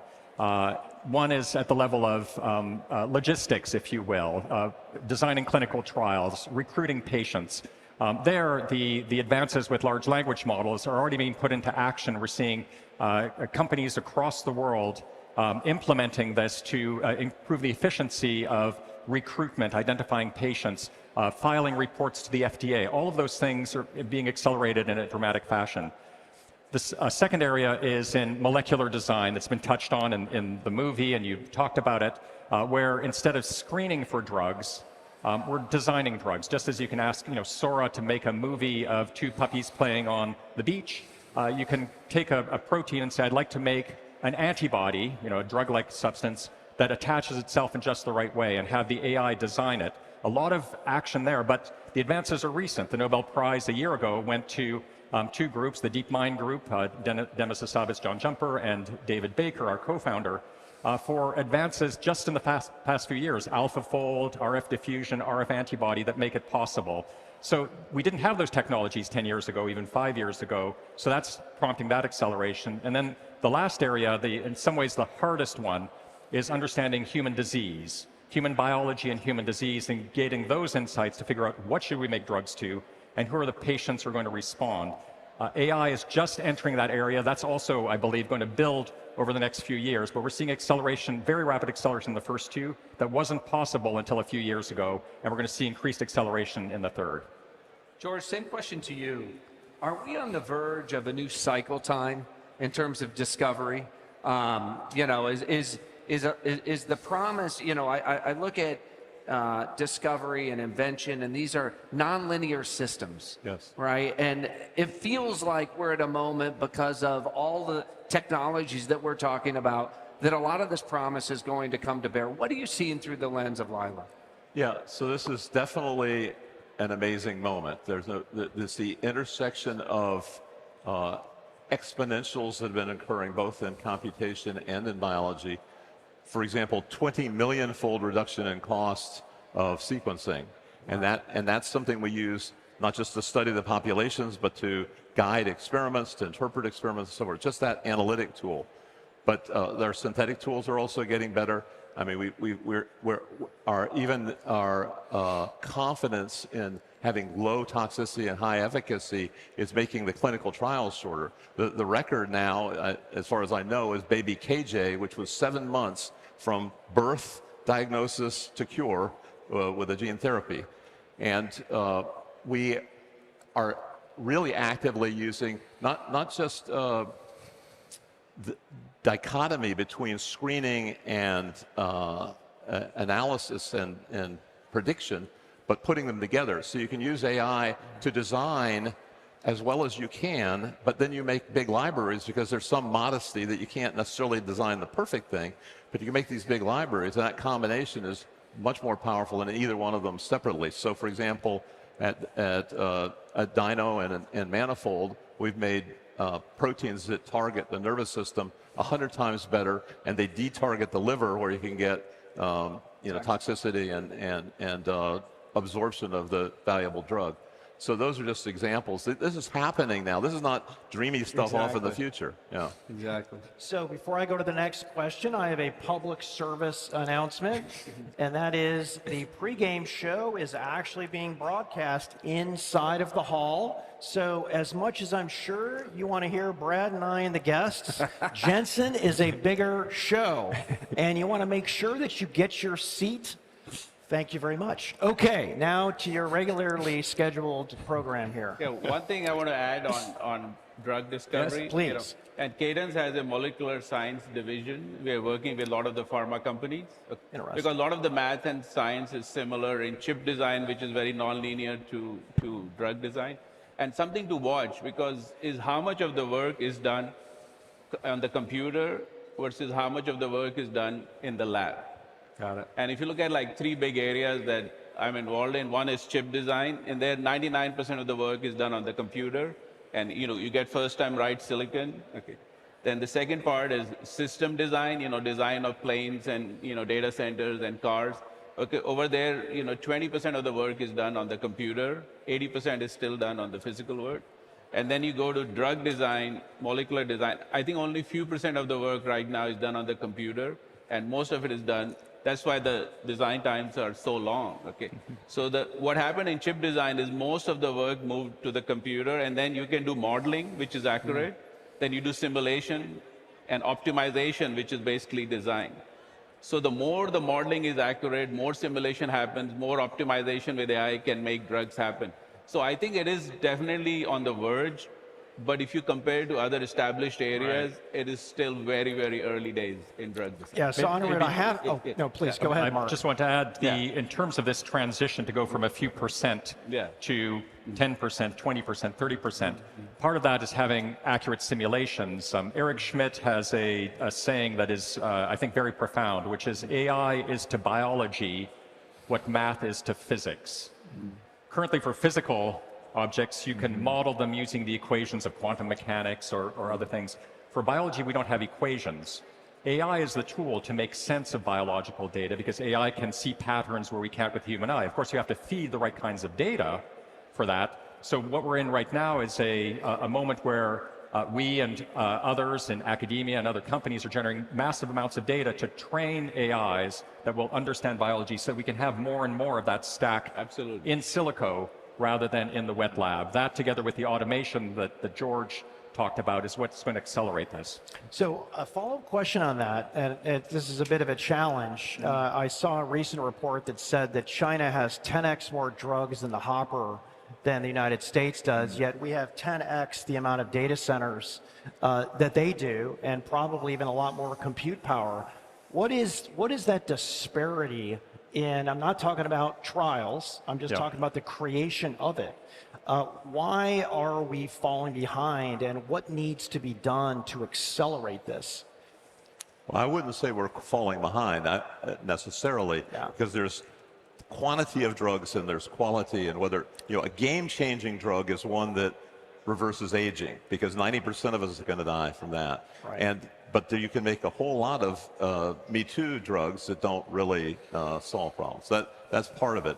I think in addition, they do have some advantages. Like they have this IIT system, investigator-initiated trials, which are very streamlined and seem to be dodging anything having to do. They seem to not be running into problems with toxicity. With the focus on lowering that toxicity problem. So I think it's healthy competition. Yes. But I think we're quite a bit ahead, partly because we are integrating computation so smoothly with it right now. Now I appreciate the clarity on that for sure. I actually one of the questions, and feel free to chime in there as well. But one of the questions I have around quantum is, I think for the average investor, for the average observer, they see these stocks flying. They think it's part of the meme bubble that exists in the world. They have no idea when the benefits will come. So for somebody leading a company, you know, like Inflection, where you have real customers that are leveraging this today, help the viewers at home understand, like, what is the important consequence for making these investments? Are the stocks today in the quantum universe, are they ahead of themselves? Like, do we have some of these mini bubbles where everything is getting pulled up? And because I think deflating that and providing a real set of context is important for the longevity of the industry. Well, Brad, just for some context, and you know this, but before I came to be CEO of Inflection, I was an investor for 19 years. And so one of the things I did learn as an investor is never give stock tips to friends, because you're going to be wrong more than 50% of the time. And so I will punt on any commentary on, you know, the stock prices of the publicly traded quantum companies. But what I will say is the reason this matters is, going back to where we started, unlocking the power of quantum mechanics and turning that into products will result in orders of magnitude improvement in those types of products. And so we're not talking 50%, we're not talking 100%, we're talking 10,000, 1 million X improvement in performance. And so going back to what I was saying about how we followed Jensen's strategy on how to monetize and commercialize and build the market for ourselves in quantum, and actually kind of show the world that quantum has real advantage today, is we pointed this at areas where it already does have those types of 10x, 10,000x, 1 million X improvements in performance. And so timekeeping, RF antennas, things like this, sensing, those are real market opportunities, to your point, where there's real customers and products today. So part of it is, I think you can look to other areas than quantum computing to see real quantum advantage. Now, when will we see advantage in quantum computing? That's the big question everybody wants to know, right? It all comes down to logical qubits. Logical qubits are really the keys to the kingdom in quantum. And this is one of the ways that AI and quantum are really going to interact and be tightly coupled, because AI helps us get to logical qubits faster. Because logical qubits are error-corrected physical qubits. So they're sort of these pristine qubits that you can actually use to do computation. So up until 2023, the world did not have logical qubits yet. We weren't even sure if we could get them. In 2023, we saw the first logical qubits. Today, Inflection and a handful of companies have logical qubits. We announced that we had 12 as of a month ago. And it's generally believed that about 100 logical qubits, you'll start to see quantum advantage in areas like material science. When you get to 1,000 logical qubits, you'll start to see quantum advantage in areas possibly like drug discovery. And as you scale those logical qubits, you'll see quantum advantage in areas beyond those. And so I do think this will be absolutely game-changing technology. I left a great career at a firm called Maverick Capital to come do this full-time, because I see the opportunity ahead is absolutely huge. So I have to ask George and Mark, I mean, you're using GPUs today. We'll call that, it's hard to call GPUs classical computing. I think that is CPUs. So CPUs to GPUs. How are you looking to quantum to help change what you're doing? Because quite frankly, if I look at the algorithms that they're working on and what they do, it would seem like there would be an opportunity, maybe not immediately, but maybe in the future. Mark, you want to start? Well, in terms of which kind of going from CPUs to GPUs to quantum compute, or what? Well, we're going to have a world, I mean, listen, as we know, nothing goes away. We'll always have CPUs. Right. GPUs, and we'll have quantum, which will assist it. So, you know, we're like many companies like ours that are doing, applying AI to molecular design, AI to develop foundation models of biology. We're big consumers of GPUs, obviously, in what we're doing. There's certain applications where really having the power of quantum computing would come in very, very handy, in particular for molecular dynamics simulations, which right now require, basically much more compute than what we like to deploy. So we see lots of use cases where we could leverage that kind of technology. For now, we're, we can run with the technology that's being made available by Nvidia today. I mean, one thing to add on quantum, and we work with a lot of the quantum companies as they design their computers, and quantum is very promising, especially for certain applications. It can give a huge speed up. So we are, closely watching when it gets to scale. But I think future will be hybrid. I think CPUs are still important. GPUs are phenomenal. FPGAs, custom silicon. So I think it's not an either-or thing. Quantum will have certain big applications. It will give dramatic speed up.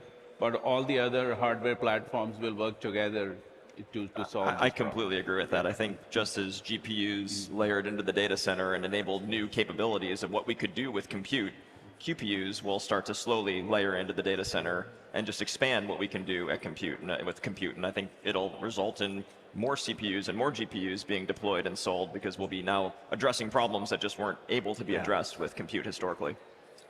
I mean, maybe one of the, as we begin to reflect on the day, heading into the keynote with Jensen, in my world, the world of investing, the talk really is about, a bubble. And whether we're ahead of ourselves, this is where we started the conversation. I think it's super important that we kind of steal people's minds for the fact that this is not a straight line up and to the right, as we look ahead. So as you take yourself out of the position of running your companies, but just as an observer of technology ecosystems over a long period of time, when you hear all of the deals announced over the course of the past many weeks, trillions of dollars of compute that's getting built, what concerns you the most, right?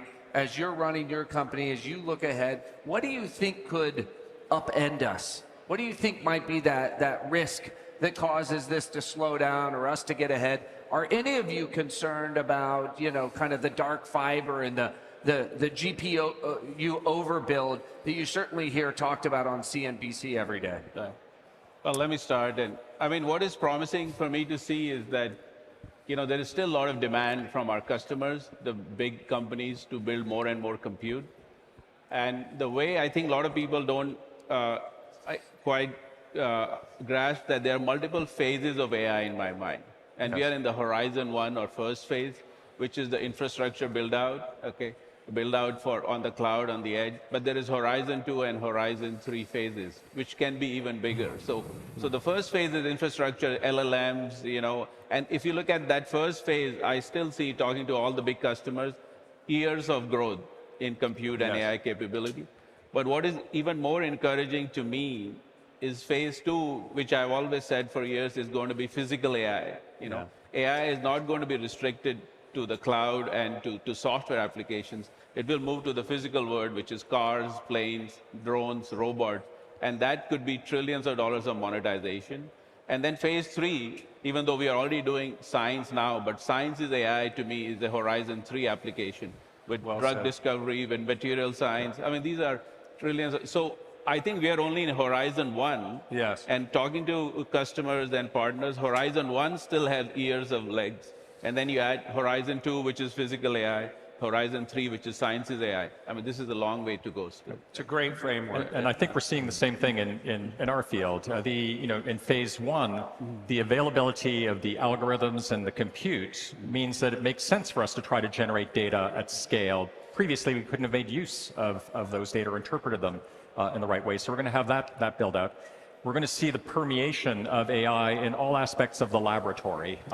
That's how people will analyze their data. It's going to become just routine and baked in. So I see steady growth, and especially with automation of the kind that George is thinking about. But also, I think it's important to try to set expectations right. It currently takes 13 years to go from starting a drug discovery program to having FDA approval. We're not going to get it down, that whole 13-year process down to 2 years. Right. Can we get it meaningfully down to 10 years?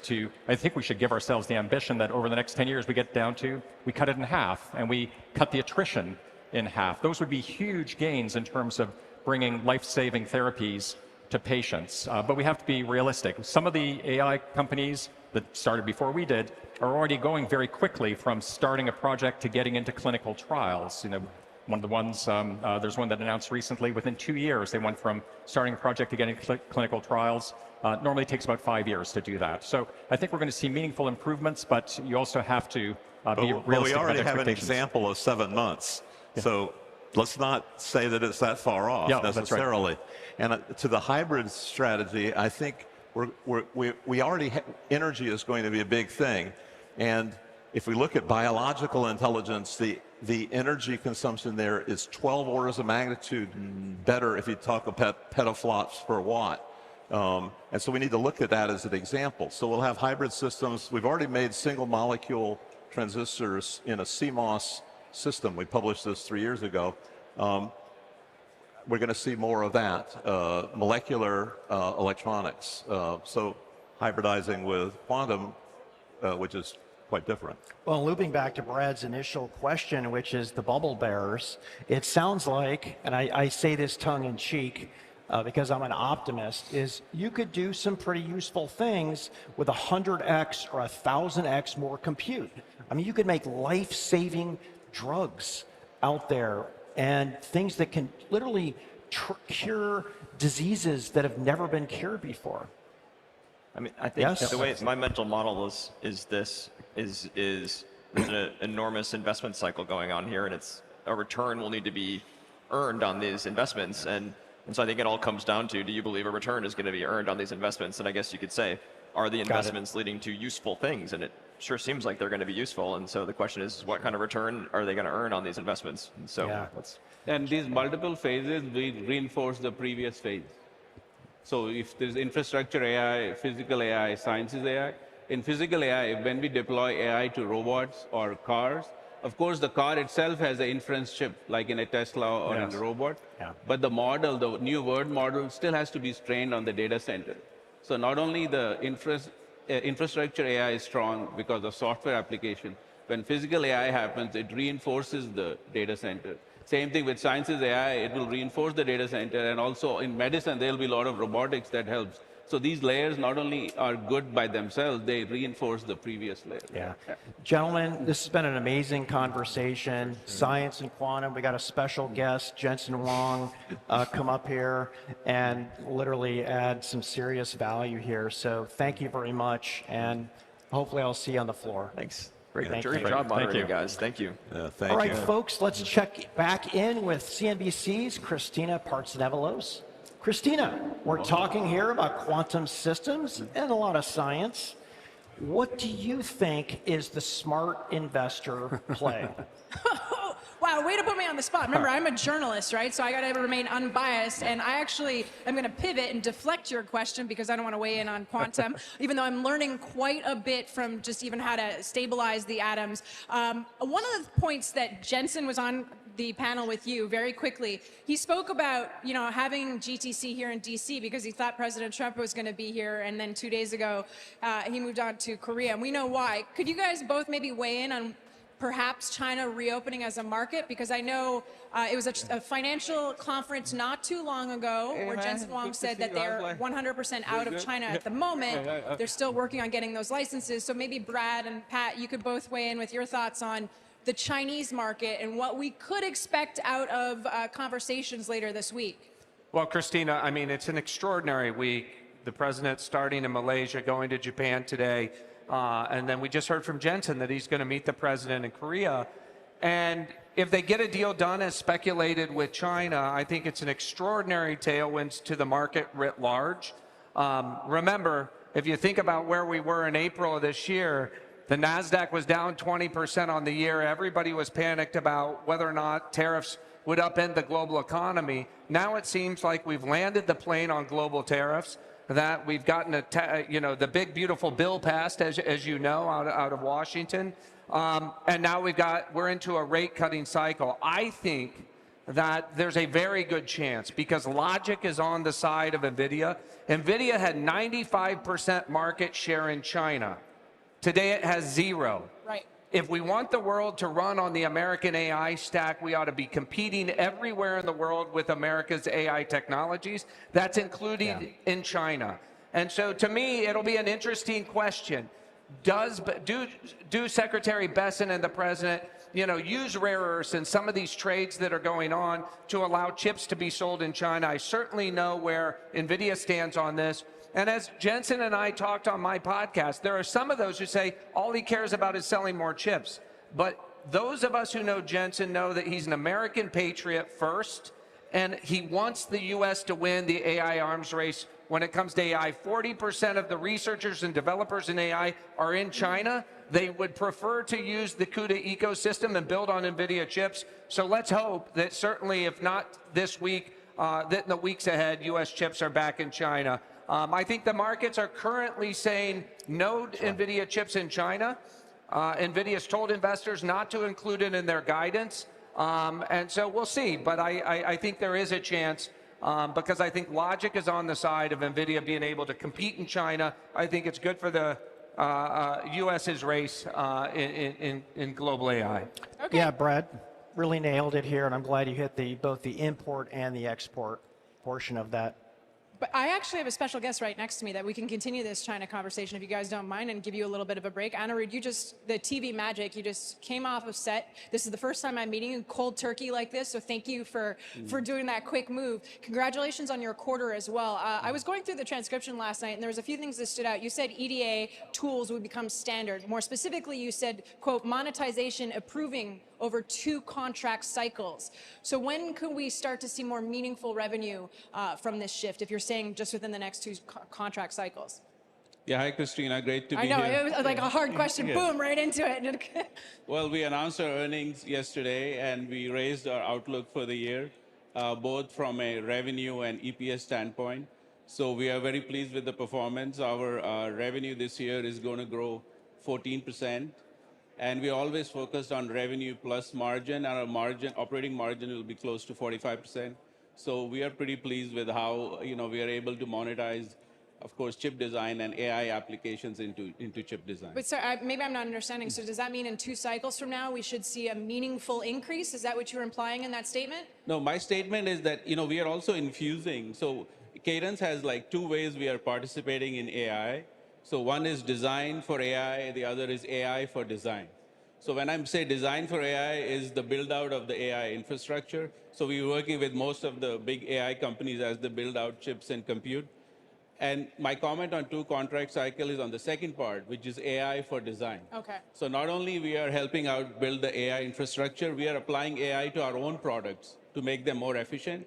And in any new technologies, we are very positive on the impact of the technologies, but we are always prudent in terms of when it will translate to business. And normally we have seen over the years that it takes some time as customers try it and then deploy it. So the deployment is very impressive. Most of our top customers are deploying our AI tools, and then we hope to monetize as we move along. Speaking of monetize, maybe monetizing China could be a topic, since I promised Patrick we would continue that conversation. If I remember correctly, it's 18% of total revenue, correct, in the market? And there was a concern that maybe there was some pull forward given the constant back and forth with what's going on with China. Can you just speak to maybe, was there some pull forward? Was that what you were seeing from Chinese customers in particular? So China revenue, if you look on a yearly basis, is about 11 to 12% for Cadence. And what I would like to say is that most of our business is in the US. About half the business is in the US. And rest of the world, we are very diversified across all, we work with all the major tech centers and countries. And so we're glad to work with China, but we also work in India, Taiwan, Japan, Israel, Europe, in all the major tech centers. So, since semiconductors are so essential to everyday life, but overall, our China business, I think, is about 10, 11%. And, but it is higher in Europe, it's higher in the rest of Asia. And the settlement is clear now. I think it was like $140 billion, right? So that's done. Yes. All done. Lip-Bu Tan, the current CEO of Intel, used to be at Cadence. Is there what do you think about what they're doing at Intel? Do you think that process of getting investments from SoftBank, the U.S. government stake, Nvidia partnership, et cetera, what are your thoughts on that? I think Lip-Bu is doing great at Intel. You know, we're glad to partner with Lip-Bu. He's making all the right moves. And just like we're great to partner with all the leading companies. You know, we worked with Nvidia for about 20 years. So our goal is to do innovation, provide products and to our customers so they can build even more amazing products. So we are fully supportive of all the efforts with our top customers. And we'll end with just the relationship with Nvidia. Could you speak to just, I know you were on your panel and you were chiming in on physical AI, you're talking about how your tools are going to be used, but could you just elaborate on how the relationship has changed with Nvidia, even within the last year or two? Yes, it's remarkable. First of all, Jensen is a true visionary. You know, what he has done and the impact he's happening on multiple industries. And we have worked very closely with Jensen and Nvidia over the years. And the relationship has really, you know, blossomed even further in the last few years. And, you know, first of all, they use our products to build their products. You know, that's the essence of our, you know, that's how the relationship got started. But then over the last few years, we are also using their products to turbocharge our products. Right. And what is really impressive to me is how general purpose GPUs have become, you know. And now with Grace Hopper and Grace Blackwell, the combination of CPU, GPU together in one accelerated platform, along with AI, it can give a lot of speed up to our product. So we jointly announced a product 6 months ago, which can give up to 80x improvement and up to 20x lower power using the NVIDIA accelerated platform. Also in software. So our partnership on Omniverse, of course on CUDA, on Nemotron.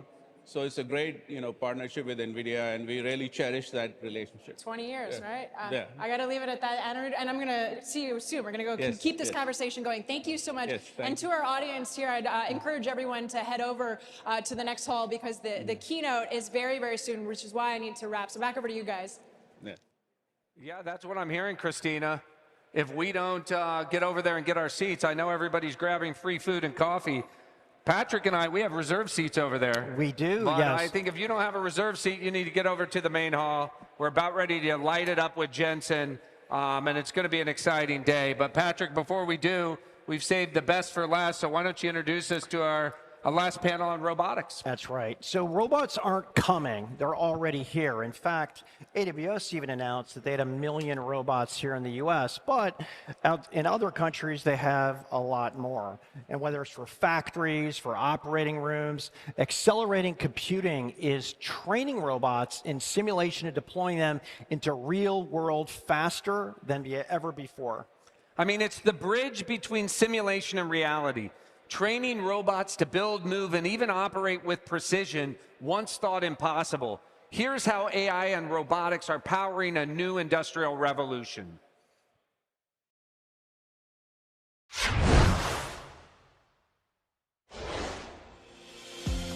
The age of robotics has arrived, reshaping every industry, where everything that moves is robotic. In the operating room, at home, our warehouses, and igniting modern manufacturing.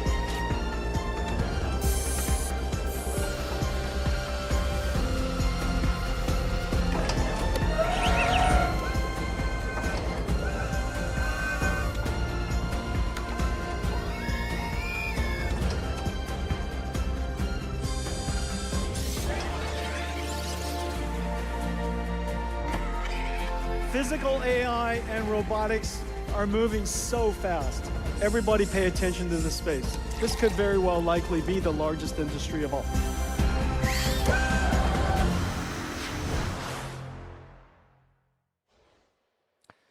The physical world is becoming programmable, and this fusion of intelligence and industry is creating new types of factories, new jobs, and a more resilient manufacturing base. The leaders driving that transformation join us now. First, we have Peter Kurte, Chief Technology Officer and Chief Strategy Officer at Siemens AG. We have Young Liu, Chairman and CEO at Foxconn. We have Brett Adcock, founder and CEO, Figure AI.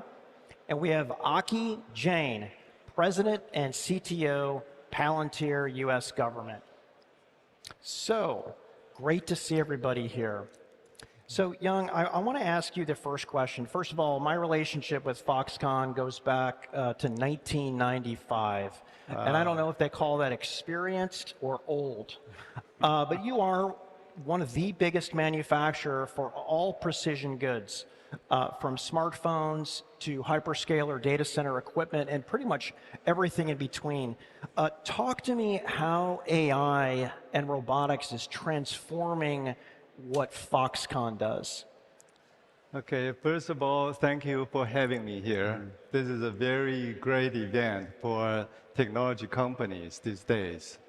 You know, Foxconn is the largest manufacturer in the ICT industry. And we used to be very much labor intensive. And then we transformed it to automation intensive. With new generative AI technologies, we think the AI intensive manufacturing is coming. And with this new technology, this is new and disruptive. We'll have to work with industrial leaders or technology leaders like Nvidia, Siemens, and the friends at this table together, to be able to catch up and apply the new technologies to our manufacturing facilities. And currently, we are building up factories, here in the States, in Ohio, Texas, Wisconsin, and California. And we think, the AI era is coming. And I call this Industrial 5.0. That's excellent. Peter, your company is known for being in all of the connective tissue inside of manufacturing. And I'm curious, how is AI making manufacturing in the United States more competitive? Because that's a big talk, particularly here in Washington, D.C. And quite frankly, it has a lot to do with, and Brad pointed this out in an earlier segment, even national security. Right. So we believe that AI really will be a key driver for the establishment of manufacturing yet again in the United States, which is going to be smarter. So we think of it as more of an AI native factories that we want to build. So it starts with the sensors, right? I mean, the sensors that you all carry and that we all carry, we love the data. And because we got so many sensors now everywhere, humans cannot make sense out of this anymore. So therefore, you need to automate that. And so as we build now factories, we build them always twice. We build them first in the digital world, and we optimize them, and we see how you place the machines, how the material will be flowing, how humans will be interacting with machines. And then we optimize them over and over and over again until we finalize, think, this is great. Then we build the real thing, so with the real factory, but still you got the real one and the digital one, and they talk to each other. So whenever you have like a supply chain glitches that we used to have, remember the semiconductor shortages, you actually can go to your digital model and you can look at it and say, what if actually this part is missing? What will the implication on, of course, on the shop floor? And that gives you unprecedented speed, it gives you unprecedented productivity, and of course, sustainability and energy efficiency. And I think this is vital as we think about the next generation of manufacturing blueprints here in the United States, which is very labor constrained because we don't find enough people to fill all the factories. We have to automate that, and Siemens is a key part of bringing manufacturing back to the United States. Makes sense. Hey, Brett, a lot of people talk about Tesla and Optimus, and what they may not know is that Figure AI has emerged as a startup from a small startup to a real leader in humanoid robotics. We heard you earlier this morning jamming with Jensen about the things you're doing with Nvidia to put you at the front of that pack. Tell us a little bit about Figure, where you are, and how the relationship with Nvidia is so potent in really launching you into a leadership position here. Figure is trying to basically build humanoid robots that can do everything a human can. you can't code your way out of that problem. Mathematically, we have like 40 different joints in the robot that can ultimately be in, I mean, every joint it's a motor, can move like 360 degrees. So you basically have 360 to the power of 40 equals the number of states the robot could possibly, like the basic body positions. Yes. It's like more than atoms in the universe. So it's just, you have to solve this with neural nets. And so for us, we have this like kind of phrase we use where we're trying to give AI a body and to do everything a human can. So that means everything from pre-training, like we have to basically build like large-scale data collection efforts of human-like data to do training. We use Nvidia there. And then that means at test time, when we're running policies on robot, we're doing inference on Nvidia GPUs on robot without any network connection. So we can basically run robots in full end-to-end situations like doing work without any network, outside network. So for us, we think of ourselves like an AI business. We happen to be building like these physical agents that are out in the world, like similar to web agents. We're basically just like in the physical world touching things. And Nvidia has been a very significant partner and investor of ours, and I think they will be significant in the future as well. And you guys today, just give people a sense as to where you are. You know, when did, you know, we heard 1 million, robots out at Amazon. Like, how should we be thinking about how many humanoid robots you guys are going to be producing, 2 or 3 years out? I think, to be candid, the problem that the entire space feels for humanoids is we have to solve like a general purpose robot. Yeah. You have to be able to like just talk to it and have it do anything you'd want it to do in unseen locations. That problem is not solved. That problem is 10 times, 50 times, 100 times harder than making a humanoid robot. Yeah. In my view. So the hill we need to climb, the hill we're trying to hill climb now, is how do we build a horizontal AI stack that can do everything a human can. And quite frankly, we have robots that are working in the commercial market as of right now, like to this very moment. And it's been really good for us to get those lessons learned, but it also gave us insight to build like what is the right technology stack to go build. And that technology stack is like end-to-end deep learning. And so I think for us, we're trying to hill climb that problem. In parallel, we've now announced BotQ this year, which is our basically high-scale manufacturing facility out in California. We do all final assembly testing and robot shipping from there. And that problem is hard. It's more like a consumer electronics manufacturing problem, but it's not, it dwarfs in comparison to solving a general purpose humanoid robot, which is just like on the surface, just like an incredibly hard problem. It's tractable, it's an approachable problem, but that's the problem we need to solve first. And then from there, we need to figure out how to manufacture at scale. That's like heavy automation. We need robots in the loop for end-to-end manufacturing. And we're doing it now in-house. So we figure out how to build MES systems, how we build lines, how we do end-of-line testing, how we deliver it to customer and make that better and validate it. So we're basically trying to get good at manufacturing while we're trying to solve the problems of like, how do we basically solve general robotics? Yes. Yeah. Aki, Palantir, I heard Alex say the other day, Alex Karp, of course, you're solving the ontology problem that sits between silicon and, and getting useful outcomes for companies, for businesses, for physical intelligence. Talk to us a little bit about how you think about the role that Palantir plays in, bringing us from the promise to reality. Yeah, absolutely. So if you go back to the core of what Palantir is all about, you have all these data systems, you have ERPs, MRPs, random software that people have built in the ecosystem, and all those kind of systems solve a specific problem. They have different security frameworks and whatnot. How do you provide the ergonomics, whether it's for an autonomy stack, whether it's for a factory worker, whether it's just for a human to actually answer questions about that business and optimize it? And that's really what the ontology is. It's kind of that agility layer. Your different data stacks integrate with it. They provide the security, the privacy, other controls around it, and they provide the ergonomics. The AI, when Brett's done, the AI will be able to walk down the hall, and kind of sit at the water cooler and learn things about the organization, learn things about the IP, learn things about the processes. But right now it can't, right? The way it can is actually interacting with APIs. And so the ontology ends up serving as an SDK for the AI, for the agents, for the models, whether the awesome NVIDIA open models, Nematron, Cosmos, some of those capabilities, or the proprietary models. And Foundry and AIP, on top of the ontology, provide the ability for humans to orchestrate those models to achieve goals. So at the end of the day, kind of the core insight is if you reframe the data, which is what we do, into the ontology, you can reframe the operations of a factory, an organization, kind of any process at scale. Maybe, I'll start with you, Aki, on this, and we can go across the group. We've talked a lot today about open models. I think NVIDIA's contributed more to these open source libraries than any other company on the planet. We'll hear more about that later today. What do you see, really being employed in industry today, right? We obviously have these frontier labs that are producing these incredible models. But what do you see in terms of, the hybridization, maybe the ensemble model approach, maybe, some Chinese open source models that you see being leveraged by US companies, et cetera. I'd be curious what you see out there on the front lines.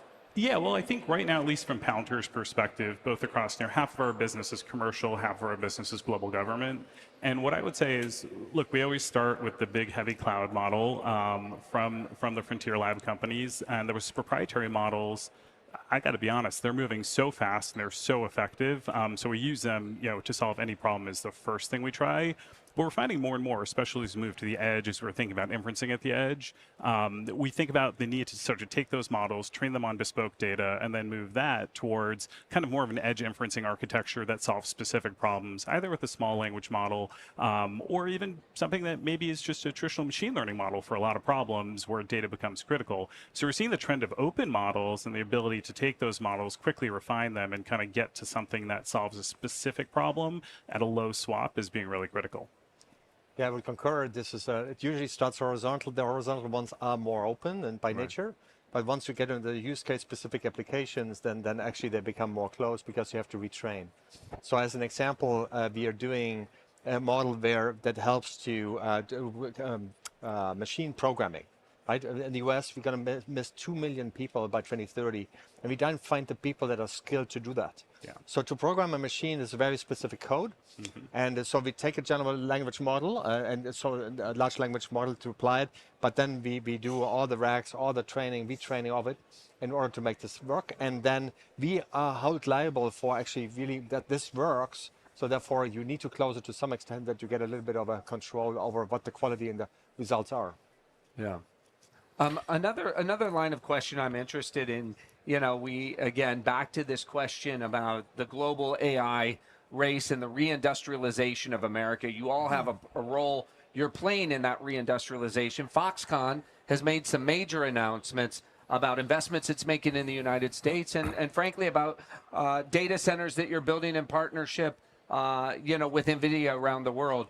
Talk to us a little bit about how you see your role in the reindustrialization of America. Yeah, based on our experience in terms of the level of AI intelligence for the manufacturing, and we found there are 3 levels of intelligence. Level 1 is for the simple and fixed operations. Level 2 is for simple but flexible operations. Level 3 is for simple but complicated but flexible operations. Right. Now, with these 3 levels of intelligence, it requires large compute power to do the training and the inferencing. And with that, that's why we're building a lot of AI-related facilities in the States, as I mentioned, from Ohio to Texas to Wisconsin and California, in order to support the demand for this compute power. But besides the compute power that is needed, we also need talented technicians and engineers to apply and to use these technologies. And that's another challenge that we're facing. Yes. That's something that we will have to do together with the government to have education that is steered towards this. Okay. Great point. Brett, I know that, you and Elon are leading the charge on robotics being built in the U.S., right? And obviously China famously has some leads in autonomy and in robotics, et cetera. Handicap for us, if you will, you know, how you're feeling today. What's your level of confidence that we're going to be able to compete effectively on the global stage, both from a capability and a cost perspective in robotics with what's coming out of China? I get this question a lot, and I have a very strong opinion here. Like, I think what really matters today is we see the core, like, horizontal technology stack, both in hardware and software and AI, come together to build, like, general purpose, like, almost like human-like intelligence in the physical world. Like, that's the key unlock. Like, I can't stress that enough. Like, people are looking past that in terms of costs and manufacturability and all this different stuff. We're at a stage now where we got to go build, like, synthetic humans. And it's it's incredibly hard. And I think what we are proud about at Figure is we've been able now to show these, like, real, like, pockets of, like, long horizon intelligence done with neural nets. I think the shortcomings are that we couldn't put them into a house that's unseen today and do, like, hours and hours and hours of work. We want to get there. We think we will get there. But we've seen all the ingredients of the puzzle pieces to be able to show that that is going to happen. I think we've been leading that globally. I think if you're going to say, like, okay, here's a robot now out in the real world that needs to run all day with like low human intervention rates, like low faults, like we've been able to show that both in the commercial market and the work we've done in house. I think we are, like, in a lot of ways miles ahead of other competitors we see in China in that aspect. From there, once that is solved or close to solved, it does become like a manufacturing game. This is a consumer electronics manufacturing process. It's not an automotive manufacturing process, which means we have, like, different piece parts and electronics that we need to fabricate. We need to do FATP. We need to do integration, EOL testing. We do all that extremely well. I think that is, like, an extremely tractable and surmountable problem that you can do even at scale. I mean, we produce, what, 1 billion phones a year, almost, like, by hand in some way. Like, we can definitely create, like, millions and millions of robots, like traditional consumer electronics manufacturing processes. But what is not solved is be able to do, like, real end-to-end general purpose robotics. And I think the US today, at least we can say what we know at Figure, I think we're leading that head and shoulders globally. And we hope to continue to pull away. Like, I'm going to be jumping on a flight right after this to make the engineering stand up in today to try to continue that and pull ahead. Yeah. Brett, there's been a lot of discussion, doubts around, you know, a general purpose biped robot that can operate in the home and in the factory. I mean, you got so many people. You dropped a video of one of your robots folding laundry, and I mean, everybody went nuts. Like, hey, I want one of those. But I'm curious, where does the technology have to be where you can confidently serve both of these markets? You know, maybe put one of them into Young's factory as well. Yeah, we can do a deal here on stage. let's get a deal. Sure. You ready to do a deal? Yeah, let's do it. There we go. Listen, I think one thing we're proud about is we have a robot running right now. And our first commercial customer, it's running like a 10-hour shift as we speak. We've been doing it for almost 6 months now. We've gotten, like, operational readiness there. It's running autonomously. We've been trying to track, like, fault rates, like human intervention rates per shift.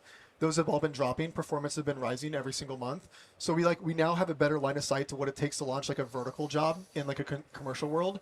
What we're also trying to tackle, and what we found, like, learned a lot last year, is we need to solve, like, the horizontal stack. Like, we need to be able to build true general purpose work to put robots into anywhere in the world. So we've basically refactored our entire, like, autonomy and AI stack from scratch. It's all done now end to end with neural nets.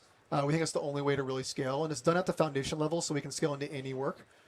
So I think maybe to answer your question more directly, we will see robots in the commercial workforce over, like, now, and in the next, like, year or two. We will try to put more and more out. We will try to get we'll try to get cost down, reliability of the robots up. We'll try to make it really real.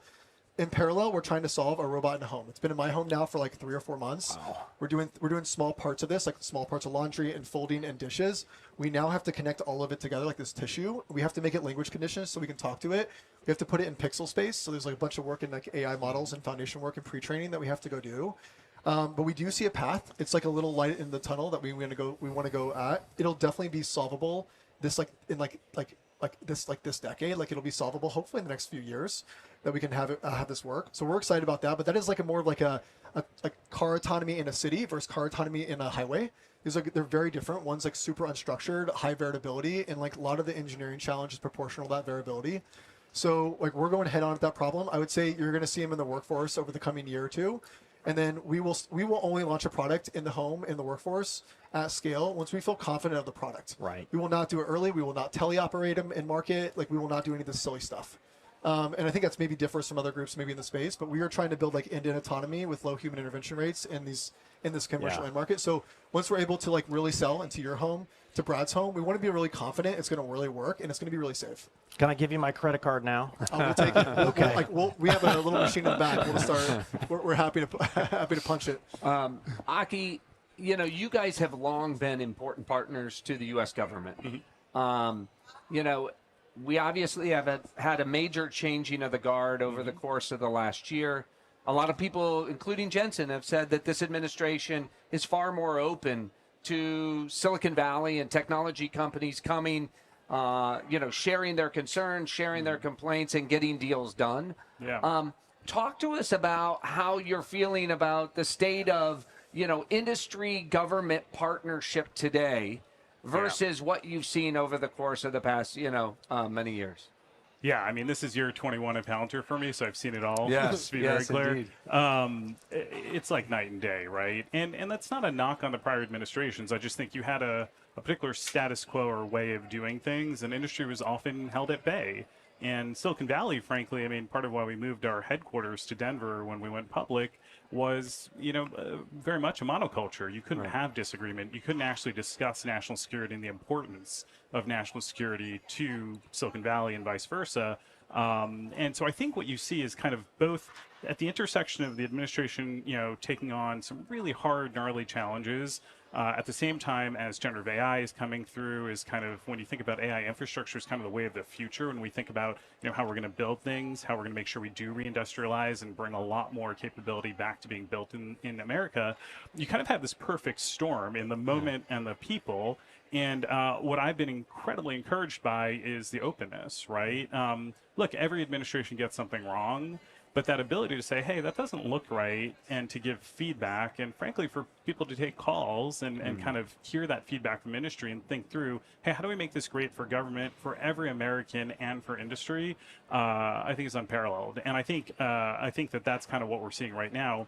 I think it's also then kind of on the back of that driving a huge resurgence from Silicon Valley to say, hey, we want to be, I mean, Jensen said this so many times, if you're doing work in technology, you need to spend time in DC, you need to share what you're doing, and you need to talk about how it's going to help every American out there kind of as they kind of think through this. Otherwise, there's going to be a lot of fear, uncertainty, and doubt out there. Yeah. So we also have this responsibility as technologists now to kind of share that vision, share what we're doing, share how it's actually going to help, and kind of bring the American people along. And this administration is doing that in spades. So we're thrilled by it. You know, I'm curious if you guys share the same experiences vis-a-vis Washington. I mean, I think one of the critical things this administration did was to name David Sachs, you know, the czar of AI, so that there was a technologist, a point person who could frankly walk into the White House and help break through some of the largesse that just is institutionally part of Washington. Have you all shared similar experience that we just heard as it pertains to getting stuff done in Washington?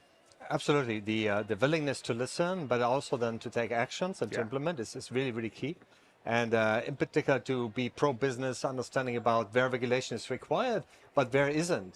And in the industrial world, we have business-to-business relationships where obviously we have professional terms that govern the quality of service, where you don't need a lot of regulation, and where it's about speed and really making it accessible. And so we find that a very friendly way to bring that technology into the United States.